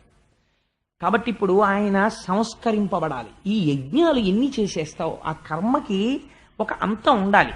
అందుకని 99 యజ్ఞములు అయిన తర్వాత 100వ యజ్ఞం చేస్తున్నారు. చేస్తుండగా దేవేంద్రుడు ఒక విచిత్రమైనటువంటి రూపంతో పెద్ద పెద్ద జటలు కట్టుకుని వచ్చి ఆ యాగాశ్వాన్ని ఎత్తుకుని పారిపోతున్నాడు. పారిపోతుంటే అత్రి మహర్షి కనిపెట్టారు. ఎత్తుకుపోతున్నవాడు ఇంద్రుడే. బాణం వేసి ఆ గుర్రాన్ని వెనక్కి తీసుకురమ్మన్నారు. పృథు మహారాజు గారి కొడుకు బయలుదేరాడు. కానీ జటలు కట్టుకుని ఋషివేషధారిలో ఉన్నవాడి మీద బాణం వేయడానికి అనుమానపడ్డాడు. పొరపాటున బాణం వదిలితే ప్రమాదం జరుగుతుందని అత్రి చెప్పారు. అత్రి అంటే సామాన్యుడు కాదండి. అత్రి వంశంలో పుట్టిన వాళ్ళే ఆత్రేయస గోత్రీకులు. 3 గుణాలకు అతీతుడు. అందుకే అసూయ ఉండదు ఆయనకి. అందుకని అటువంటి మహాపురుషుడు కనుక ఆయన ఇంద్రుడే. ఏ రూపంలో ఉన్నా నేను పసిగట్టగలను, నువ్వు నిర్భయంగా బాణం వదిలేయన్నాడు. ఎంత ధైర్యం ఉండాలండి ఆ మాట చెప్పడానికి. వంశం ఎగిరిపోతుంది తప్పైతే. బాణం వదలడానికి పృథుకుమారుడు సిద్ధపడ్డాడు. ఇంద్రుడు భయపడిపోయి ఆ రూపాన్ని, ఆ అశ్వాన్ని విడిచిపెట్టి పారిపోయాడు. ఆ గుర్రాన్ని తీసుకుని వెనక్కి వచ్చేసాడు. ఇంద్రుడు అపహరించిన గుర్రాన్ని మళ్ళీ వెనక్కి తెచ్చాడు కాబట్టి ఆ పిల్లవాడికి విజితాశ్వుడు, గుర్రాన్ని గెలిచి వెనక్కి తెచ్చిన వాడని పేరు పెట్టారు. మళ్ళీ యజ్ఞం జరుగుతోంది. ఒకరోజు యజ్ఞం జరుగుతుంటే ఇంద్రుడు తన శక్తితో చీకట్లు కమ్మెట్టి చేసేశాడు. ఆ గాఢాంధకారంలో ఉండగా మళ్ళీ యాగాశ్వాన్ని అపహరించి వెళ్ళిపోతున్నాడు. వెళ్ళిపోతుంటే ఈసారి మళ్ళీ అత్రి కనిపెట్టారు. ఆ వెళ్ళిపోవడం ఈసారి ఎలా వెళ్ళిపోతున్నాడు? ఖట్వాంగం పట్టుకుని వెళ్ళిపోతున్నాడు. అంటే ఒక ఎముక చేత్తో పట్టుకుని దాని మీద పుర్రె బోర్లించి పట్టుకుని వెళ్ళిపోతున్నాడు.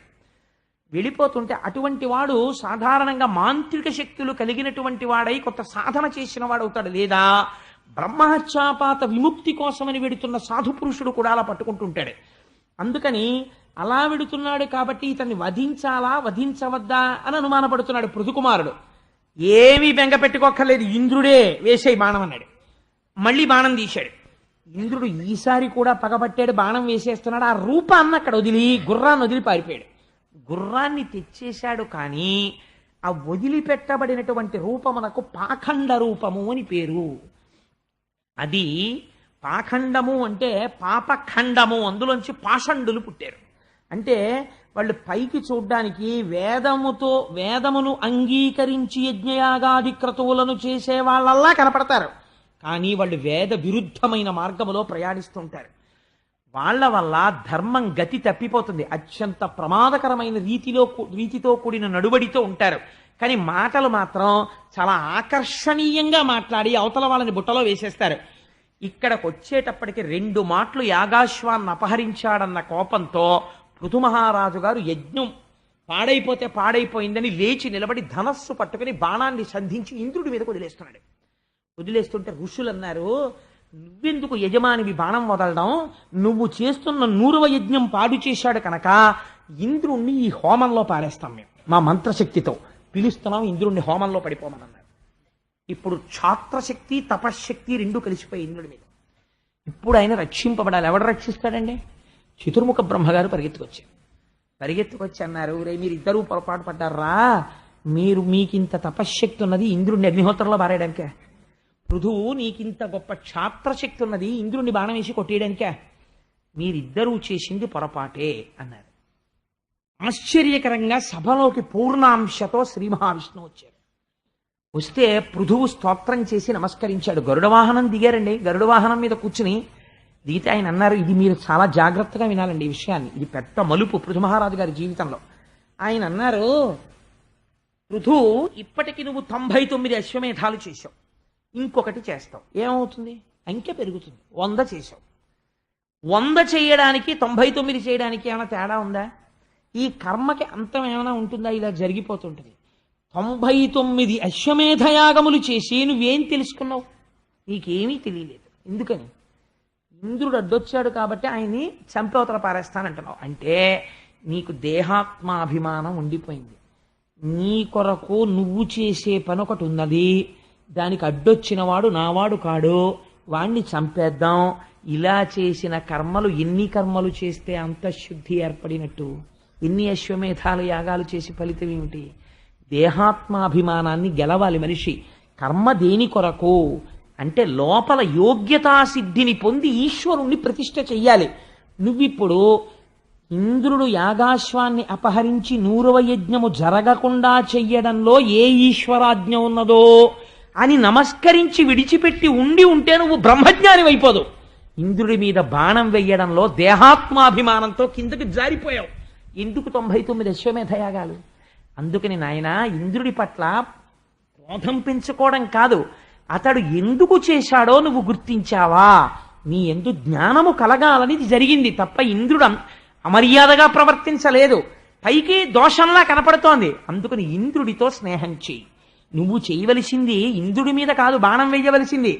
నీకు బోధ చెయ్యడం కోసం ఇంద్రుడు విడిచిపెట్టినటువంటి రూపము అప్పుడే పాషండులు పుట్టి పాషండ మత వ్యాప్తి చేసేస్తున్నారు. అప్పుడే కొన్ని వేల మంది పాషండులు అయిపోతున్నారు. ఆ మాటలు విని సంతోషపడిపోయి నువ్వు ఇప్పుడు ఈ పాషండ మతాన్ని నాశనం చేయి నీ బాణం పట్టుకుని అంటే గబగబా ఇంద్రుడితో స్నేహం చేశాడంటే వైదికమైన ధర్మ ప్రచారము మెల్లగా జరుగుతుంది సత్యం కాబట్టి. అసత్య ప్రచారం చాలా తొందరగా జరిగిపోతుంది. ఎందుకంటే అసత్యం చాలా ఆకర్షణీయంగా ఉంటుంది కాబట్టి. కాబట్టి ఏమైంది? పాషండుల మీదకి బాణం వేయవలసి వచ్చింది. అప్పుడు శ్రీహరి యొక్క పాదపద్మములను పట్టి, మహానుభావా, నాకింతటి ఉపకారం చేశావు, నీ యొక్క దర్శనము చేత నాలో ఉన్నటువంటి అజ్ఞాన రాశి దగ్ధమైంది. నాకు నీ యొక్క దర్శనమును కటాక్షించి ఇంత జ్ఞానబోధ చేసినటువంటి నీకు నేను ఏ విధంగా పూజ చెయ్యగలను అని అడిగాడు. మనకి పృథు మహారాజు గారిలో ఉన్న గొప్పతనం ఏమిటో తెలుసా అండి? కేవలం గోవుగా చేసి పితకడం కాదు. మనకి 9 భక్తులున్నాయి. శ్రవణం, కీర్తనం, విష్ణోస్మరణం, పాదసేవనం, అర్చనం, వందనం, దాస్యం, సఖ్యం, ఆత్మనివేదనం అని. శ్రవణం వినుట, ఎవరిలా వినాలి? పరీక్షిత్తులా విని పరీక్షిత్తు మోక్షం పొందాడు. వినడం అలా వస్తే చాలా మోక్షం వస్తుంది. కీర్తనం, పరవశించి చెప్పుకోవడం. ఎవరిలా చెప్పుకోవాలి? శుకుడిలా చెప్పుకుని మోక్షం పొందేశాడు శుకుడు.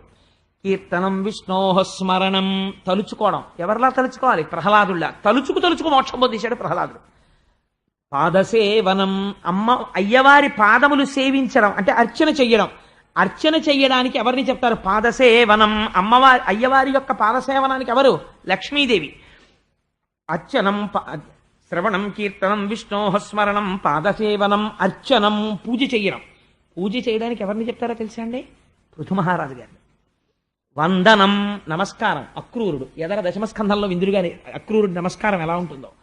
వందనం, సఖ్యం, స్నేహం, అర్జునుడు.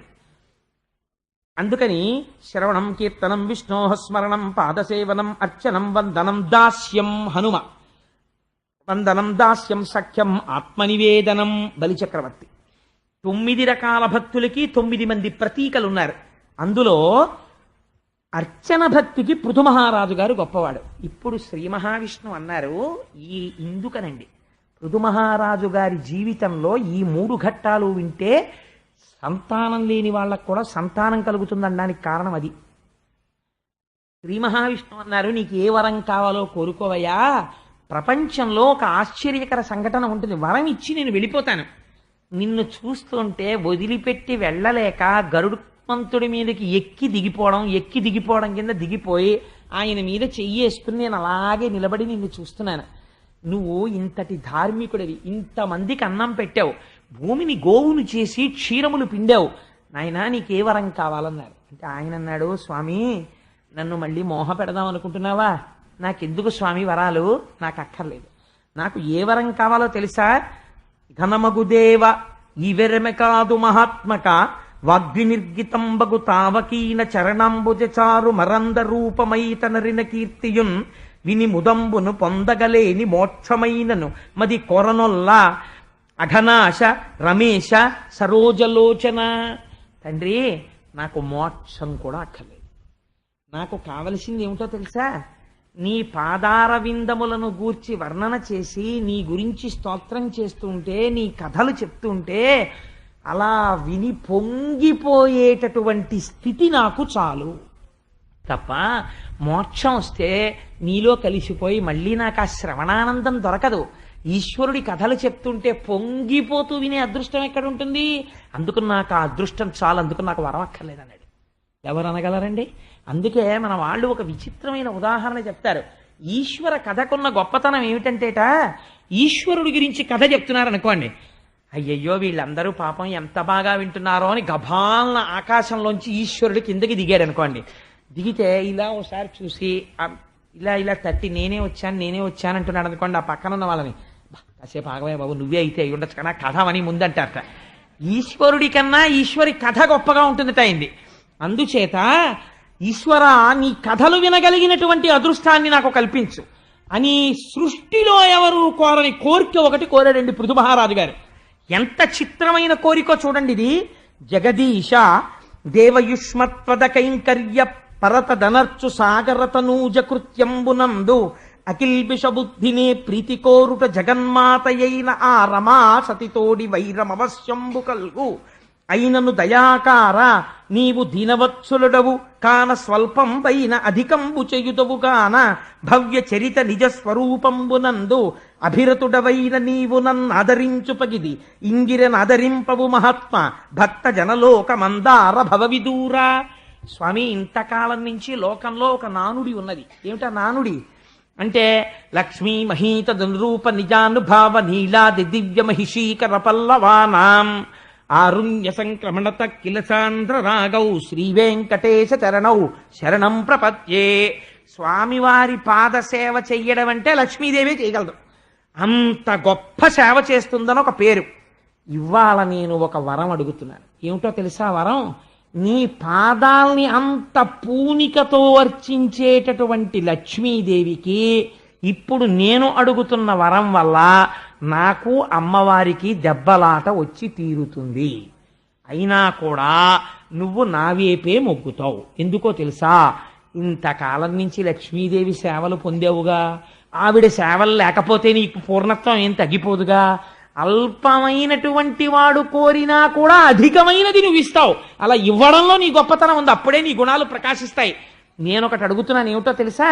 లక్ష్మీదేవి ఇంతకాలము నిన్ను ఎలా అర్చన చేసిందో అంతకన్నా గొప్పగా అర్చించగలిగిన శక్తి నాకు కటాక్షించు. వీడెత్తుకుపోయాడు రా నాకున్నటువంటి అదృష్టాన్ని, నా కైంకర్యాన్ని అని అమ్మవారికి నా మీద కోపం వచ్చి మాకు దెబ్బలాట వస్తే రావచ్చుగాక, కానీ మా అమ్మ కదా సంతోషపడిపోయి ఒప్పుకుంటాడు. స్వామి నేను అలా పూజ చెయ్యగలిగిన శక్తి నాకి అన్నాడు. ఇది పూజనిష్ట అంటే పృథు మహారాజు గారిది.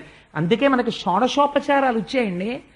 పూజ ధరించిపోతాడు పూజ చేసేటప్పుడు. ఆవాహయామి అంటే స్వామి రండి అని పిలుస్తాడు.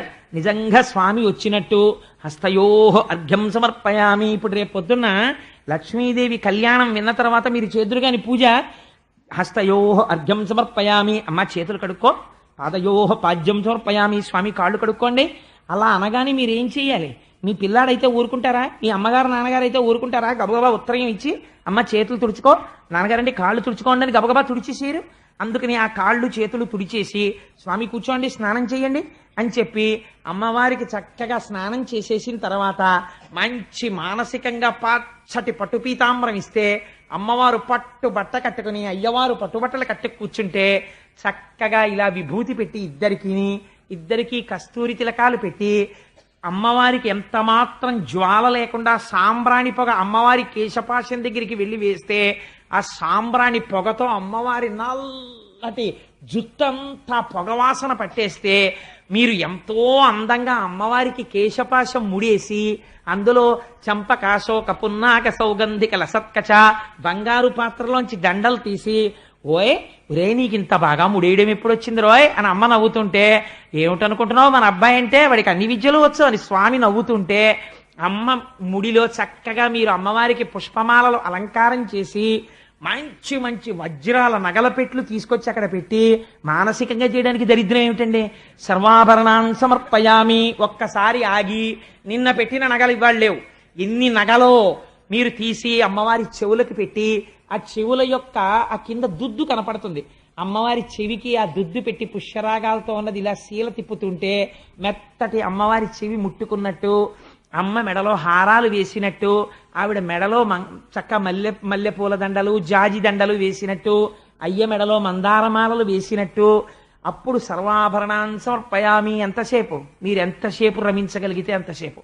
అంతా అయిన తర్వాత పాదముల వరకు మంజీరములు అన్నీ పెట్టేసిన తర్వాత మీకు మానసికంగా ఒక ఆర్ట్ వచ్చేస్తుంది. ఎవరికీ తెలియదు మీరు అలా అలంకారం చేయగలరని. అలా మీరు అలంకారం చేసేయగలరు, ఎందుకంటే అంగాంగములు మీకు తెలుసు. అలా మీరు అమ్మవారిని అమ్మ చేయి జాపమ్మా అని గబగబా పెట్లోంచి తీసేసి అమ్మవారికి 5 వేళ్లకి ఉంగరాలు పెట్టేసి బొట్టన వేలుతో సహా, ఎంత ఎర్రటి వేళ్ళమ్మా ఓసారి చేయి తల మీద పెట్టు అని తల మీద పెట్టించేసుకుని అయ్యవారికి కంకణాలు పెట్టేసి ప్రాతర్నమామి పరమేశ్వరప బాహుదండాన్ ఖట్వాంగ శూల హరిణాహ పినాకయుక్తాన్ గౌరీ కపోలకు చరంజిత పత్ర రేఖాన్ అని, అయ్యా స్వామి చూసావా చెయ్యికి ఇంకా వదలలేదు, రాత్రి పడుకున్నప్పుడు అమ్మవారి బుగ్గలు నిమిరావు, ఆ బుగ్గలకున్న కస్తూరి వేళ్లకు అంటుకుంది, రేపొద్దున బయట అందరూ చూశారంటే అమ్మవారి బుగ్గలు అంటుకుంది అనుకుంటారు, తుడిచేసుకో అని గబగబా ఉత్తరీయం పెట్టి తుడిచేసి ఇలా ఒకసారి అర్ఘ్యపాత్రలో ఉత్తరీయం ముంచి ఆ వేళ్లు మెల్లగా తుడిచేసి బాగున్నాయి ఇప్పుడు తెల్లగా అని చెప్పి మీరు పొంగిపోతున్నారు అనుకోండి, తలుపు చప్పుడైంది అనుకోండి మండిపోతుంది. అందుకే పెద్దలు ఆరాధన చేసుకున్నప్పుడు వెళ్ళకండి అంటారు.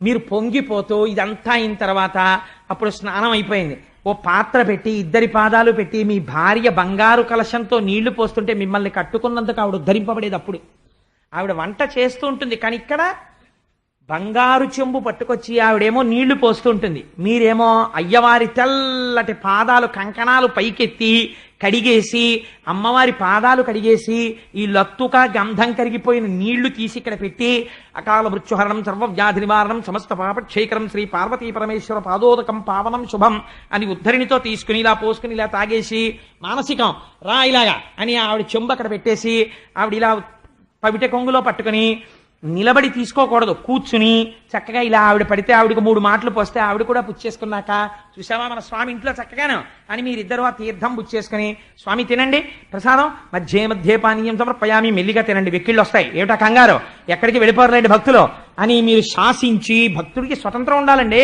కాసి నీళ్ళు ఇచ్చి అలా గబగబా మళ్ళీ పరిగెత్తేయకండి ఎక్కడో రాక్షసులు వచ్చారని, ఉత్తరాపోసనం సమర్పయామి మళ్ళీ కాసి నీళ్లు తాగండి, హస్తయోహ అర్ఘ్యం సమర్పయామి చేతులు కడుక్కోండి, ఓసారి కాళ్ళు కడుక్కోండి, తాంబూలం వేసుకోండి, అబ్బా ఎంత ఎర్రగా ఉన్నాయో నీళ్లు, నోరు అమ్మో నా కనురాపు తగులుతుందేమో, ఉమా కాంతాయ కాంతాయ కామితార్థ ప్రదాయినే నీరాజనం తిప్పి ఇంత తొందరగా నేను నీలో కలిసిపోవాలి భావంలో అని మంత్రపుష్పం చెప్పుకుని మీరు లేచి బయటికి వస్తున్నారనుకోండి, అది పూజ కదా. కాబట్టి ఇప్పుడు ఎక్కడ పూజ? బాహ్యమునందా ఆంతరమునందా? ఇది పృథువు చేశాడు, మార్చి మార్చి మార్చి మార్చి అనుభవించాడు. రేపు వామనమూర్తి యొక్క విషయంలో మీరు విందురు గాని నూత్ర మర్యాదం చెందు కరంబు క్రిందగుట అంటారు పోతన గారు, ఒక అద్భుతమైన మాట. అదే ఉపచారాలు, కానీ భక్తుడు మార్చి మార్చి మార్చి మార్చి ఆ సమాధిలో ఆ మానస పూజలో అనుభవించేస్తుంటాడు. కాబట్టి అటువంటి అర్చన చేశాడు పృథువు. అర్చన చేస్తే ఈశ్వరుడు ఆయన పట్ల విశేషమైనటువంటి ఆనందాన్ని పొందాడు. పొంది ఒకనాడు సత్రయాగం చేసి సత్రయాగంలో అందరికీ కూడా వారి వారి విధులను గూర్చి ప్రసంగం చేశాడు. బ్రాహ్మణుడు ఎలా జీవించాలో, క్షత్రియుడు ఎలా జీవించాలో, భూమిని ఎలా రక్షించాలో. ఇప్పుడు ఏమైంది? కర్మయందు శుద్ధి కలిగింది. కర్మయందు శుద్ధి భక్తికి దారితీసింది. అపారమైన భక్తి వైరాగ్యానికి దారితీసింది. ఇవన్నీ కాదురా శాశ్వతం, ఈశ్వరుడి పాదాలు పట్టుకోవాలన్న వైరాగ్య బుద్ధి అంకురించింది. కొడుకులు పెద్దవాళ్ళు అవుతున్నారు. ఇప్పుడు జ్ఞానం ఇవ్వాలి. ఒక రోజున సత్రయాగం జరుగుతుండగా సనక సనందనాది మహర్షులు కిందకి దిగారు. వాళ్ళ పేరు చెప్తే చాలండి, సభంతా గంగా స్నానం చేసినట్టే. అన్ని ఉన్నాయి కాబట్టే పృథు మహారాజు గారి చరిత్రకు అంత గొప్పతనం ఇచ్చేశారు. సనక సనందనాదులు కిందకి దిగారు. మహాపురుషులైనటువంటి వారు లేచి నడిచి వస్తున్నప్పుడు అంత తేజస్సు లేనివాడు కూర్చుంటే ఆయుర్దాయం తగ్గుతుంది, ప్రాణములు తమ తమ స్థానములలోంచి లేస్తాయి. అందుకని లేచి నిలబడితే మళ్ళీ అవి కుదురుకుంటాయి. అందుకని పెద్దలు వచ్చినప్పుడు నిలబడతారు, వారు అనుగ్రహించి కూర్చోండి కూర్చోండి కూర్చోండి అంటారు. అలా అన్నప్పుడు కూర్చోవచ్చు. అంటే ఇప్పుడు అందుకే నేను మొన్నటి రోజున తత్వవిధానంద సరస్వతి స్వామి వారు వచ్చినప్పుడు మనం నిలబడలేదు. నేను ఉత్తర క్షణం సభ తరపున వారికి క్షమార్పణ చెప్పాను. స్వామి, మీరు అన్యథా భావించకండి, స్వామి యొక్క విష్ణు సహస్రనామ స్తోత్ర పారాయణం అవుతున్న కారణం మీద ఇంతమంది లేచి నిలబడి కూర్చుంటే కొంచెం ఇబ్బంది కలుగుతుందని స్వామి నామపారాయణం జరుగుతోంది కాబట్టి లేవలేదు. ఈ అపచారము మన్నింపబడుగాక అంటే వారి ఉత్తర క్షణం ఏం పర్వాలేదు, ఏం పర్వాలేదు, నేను దాన్ని స్వీకరించినట్టే అన్నారు. క్షమార్పణ చెప్పాలి మహాపురుషులకి, వారు వచ్చినప్పుడు నిలబడకపోతే. లేకపోతే నేను ఇంకా భాగవతం చెప్పడం ఎందుకండి, మిమ్మల్ని నిలబడద్దని చెప్పినప్పుడు నేను క్షమార్పణ చెప్పాలి మీ తరపున. అందుకని క్షమార్పణ చెప్పాను నేను వెంటనే వారికి. కాబట్టి ఆ సనక సనందనాదులు రాగానే పృథువు లేచి నిలబడ్డాడు, వాళ్ళని అర్చించాడు, అర్ఘ్యం ఇచ్చాడు, పాద్యం ఇచ్చాడు, ఉచితాసనమున కూర్చోపెట్టి తత్వవిధానంద సరస్వతి స్వామి వారిని శ్రీగారు అడిగిన ప్రశ్న అడిగాడు.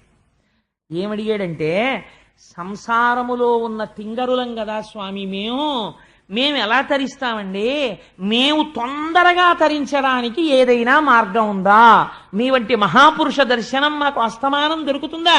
అందుకుని మాకు కృప చెయ్యండి. ఒక గొప్ప మాట చెప్పాడండి.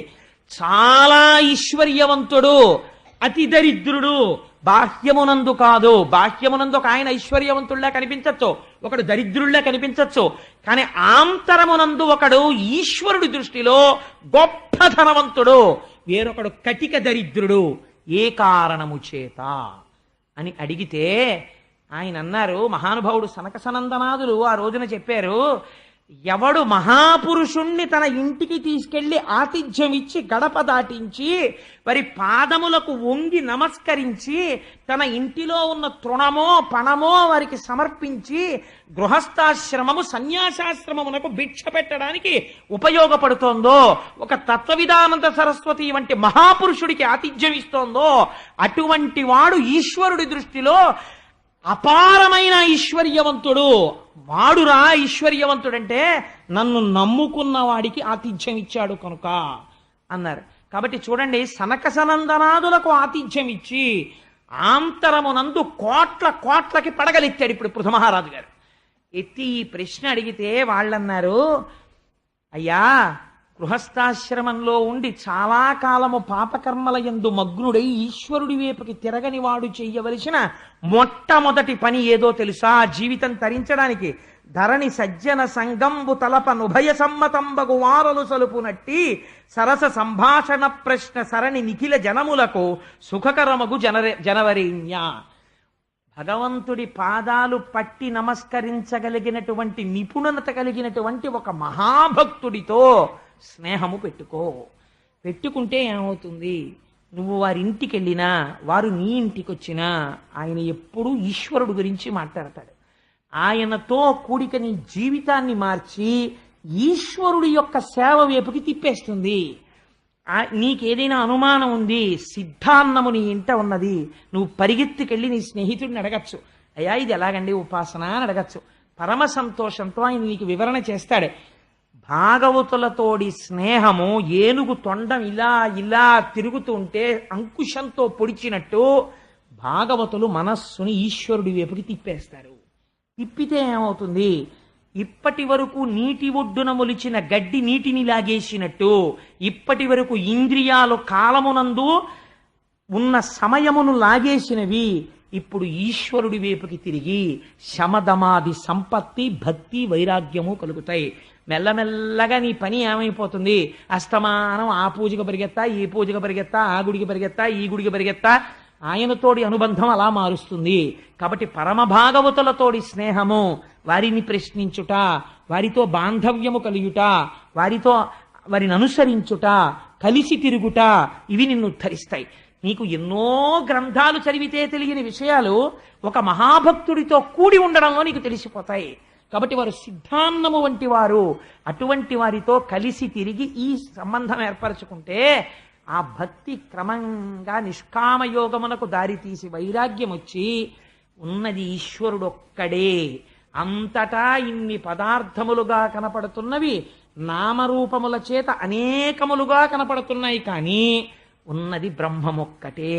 ఉన్న ఒకే మట్టి ఇన్ని పాత్రలుగా కనపడుతోందన్న అనుభవం లోపల సిద్ధించి ఆ జ్ఞానమునందు నిలబడిపోయిన తరువాత ఘటము పగిలిపోతే కుండలో ఉన్న ఆకాశము అనంతాకాశములో కలిసినట్టు నీవు మోక్ష పదవిని అలంకరిస్తావు అని అద్ది బాహ్యంబులైన ఘటాధికములు ఆంతరములైన సౌఖ్య దుఃఖాధికములు అను విభేదనములాత్మ భేదనముల కూడా అయ్యుపాధి వినాశనంబునందగలడు.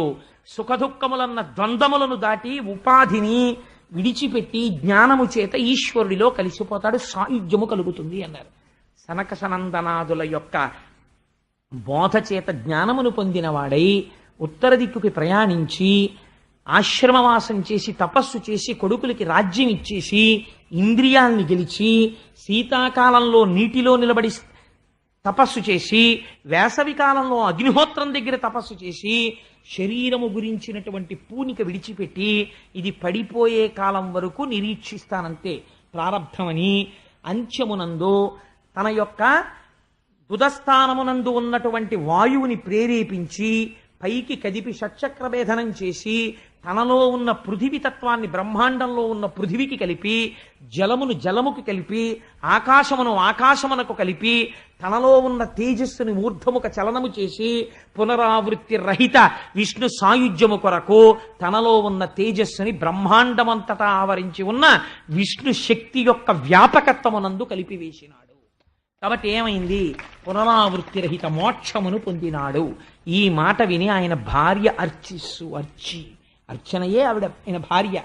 ఆవిడ భర్తకి వెంటనే తర్పణ విడిచిపెట్టి తలస్నానం చేసి అగ్నిహోత్రమునందు ప్రవేశించి శరీరమును విడిచిపెట్టి ధ్యానము చేస్తూ భర్త ఏ లోకములకు వెళ్ళిపోయాడో ఆవిడ కూడా ఆ లోకములకు వెళ్ళిపోయి ఆయనతో పాటు నారాయణ శక్తి యందు లీనమైపోయింది.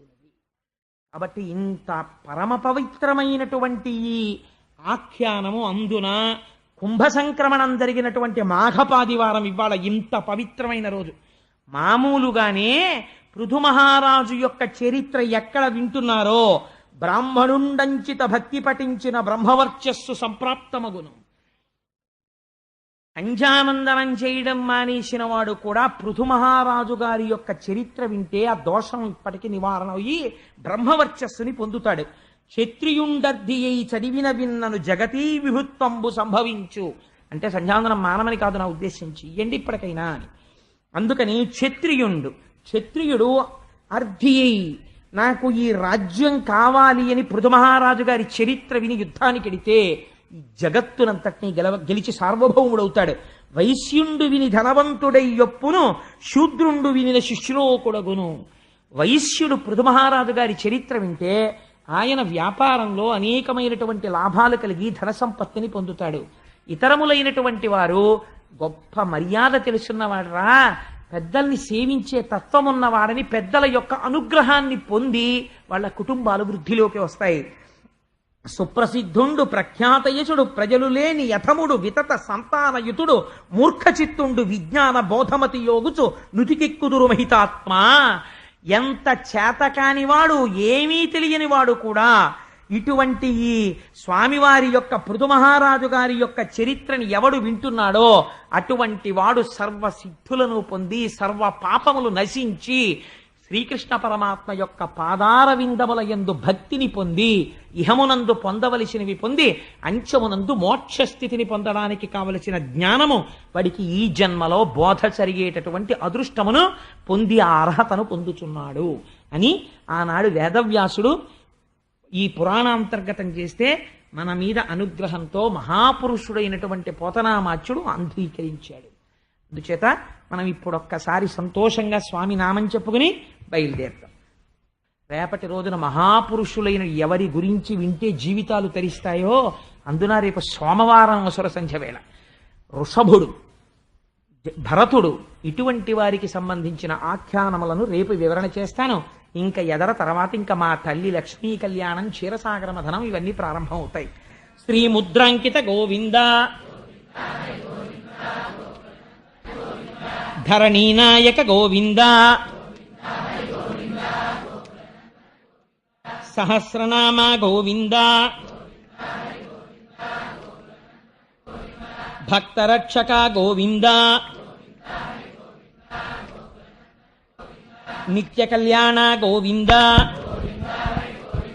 గోకులనందన గోవింద, హాతీరామ ప్రియ గోవింద, గోవింద హరి గోవింద, గోకులనందన గోవింద, వానర సేవిత గోవింద, గోవింద హరి గోవింద, గోకులనందన గోవింద, వారధి బంధన గోవింద, గోవింద హరి గోవింద, గోకులనందన గోవింద, శంఖచక్రధర గోవింద, గోవింద హరి గోవింద, గోకులనందన గోవింద, పరమదయాకర గోవింద, గోవింద హరి గోవింద, గోకులనందన గోవింద, బిల్వపత్రార్చిత గోవింద, గోవింద హరి గోవింద, గోకులనందన గోవింద, అభిషేక ప్రియ గోవింద, గోవింద హరి గోవింద, గోకులనందన గోవింద, ఆపన్నివారక గోవింద, గోవింద హరి గోవింద, గోకులనందన గోవింద.